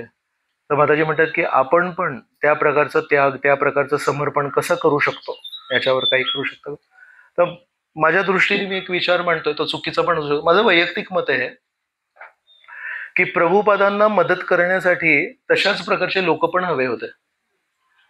सोन्यासोबत ना सोनंच लागतं, दुसरं काही चालणार नाही. त्यामुळे प्रभुपादांना मदत करणारे हे जे सगळे शिष्य आहेत हे एका अर्थाने प्रभुपादांच्याच पातळीचे होते. फक्त प्रभुपादांना मदत करण्यासाठी परमेश्वराने त्यांना पाश्चात्य देशांमध्ये पेरणी केली की प्रभुपाद जेव्हा पाश्चात्य देशांमध्ये जातील तेव्हा ते तरुण असेल, तिकडे मदत करतील. तर हे लोक सगळे प्रभुपादांचे नित्यसंगी आहेत. जयपताका महाराजांबद्दल प्रभुपाद एकदा कलकत्त्याला कोणाच्या तरी एका व्यक्तीच्या घरी गेले होते, जयपताका महाराजांना सोबत घेऊन गेले होते आणि म्हणाले, do you know who is? Jayapataka Maharaj कोण आहेत माहित आहेत का? तर त्यांना म्हणाले, हे श्री चैतन्य महाप्रभूंचे नित्यसंगी आहेत म्हणून. असं प्रभुपादांनी जयपताका महाराजांची ओळख करून दिली. सो यांचं जीवन जर आपण बघितलं, म्हणजे नावासाठी हे लोक तिथे जन्मले फक्त. आणि प्रभुपाद कधीतरी पाश्चात्य देशांमध्ये जाणार होते, प्रवास करून तिथे प्रचार करणार होते. तर तिथे कोणतरी मदत करायला पाहिजे म्हणून कदाचित फक्त एकच कारण आहे त्यांचा जन्म तिथे झाला. पण त्यांची श्रीकृष्णांप्रती आस्था, प्रभुपादांच्या बोलण्याप्रती समर्पण वगैरे, म्हणजे साधना भक्तीने येणं खूप कठीण वाटतं. ते वर्षानुवर्ष साधना करून, वर्षानुवर्ष शास्त्र वाचन करून पण श्रद्धा नाही आपल्याला. अनेक वेळ वाटतं असं कसं काय, तसं कसं काय, हे असं का, ते असं का. पण प्रभुपादांच्या एकेका शब्दावर आई वडिलांना सोडून हे लोक पूर्ण दिनचर्या, वेशभूषा, खाणं पिणं सगळं. चपात्या कोणी खाल्ल्या होत्या त्या लोकांनी? ब्रेड खाणारे लोक होते. भारतातल्या मुलांना आजकाल भाकरीचा हे होतं, म्हणतात नाही आम्ही चपाती खाणार, भाकरी जुनी झाली म्हणून. पिझ्झा पास्ता पाहिजे आजकालच्या मुलांना. आणि हे सगळे तिथे ते खाणारे लोक चुपचाप इथे डाळ भात खात आहेत. बेसिकली हे दिव्य आहे. आपण त्याच्यातून काय शिकू शकतो?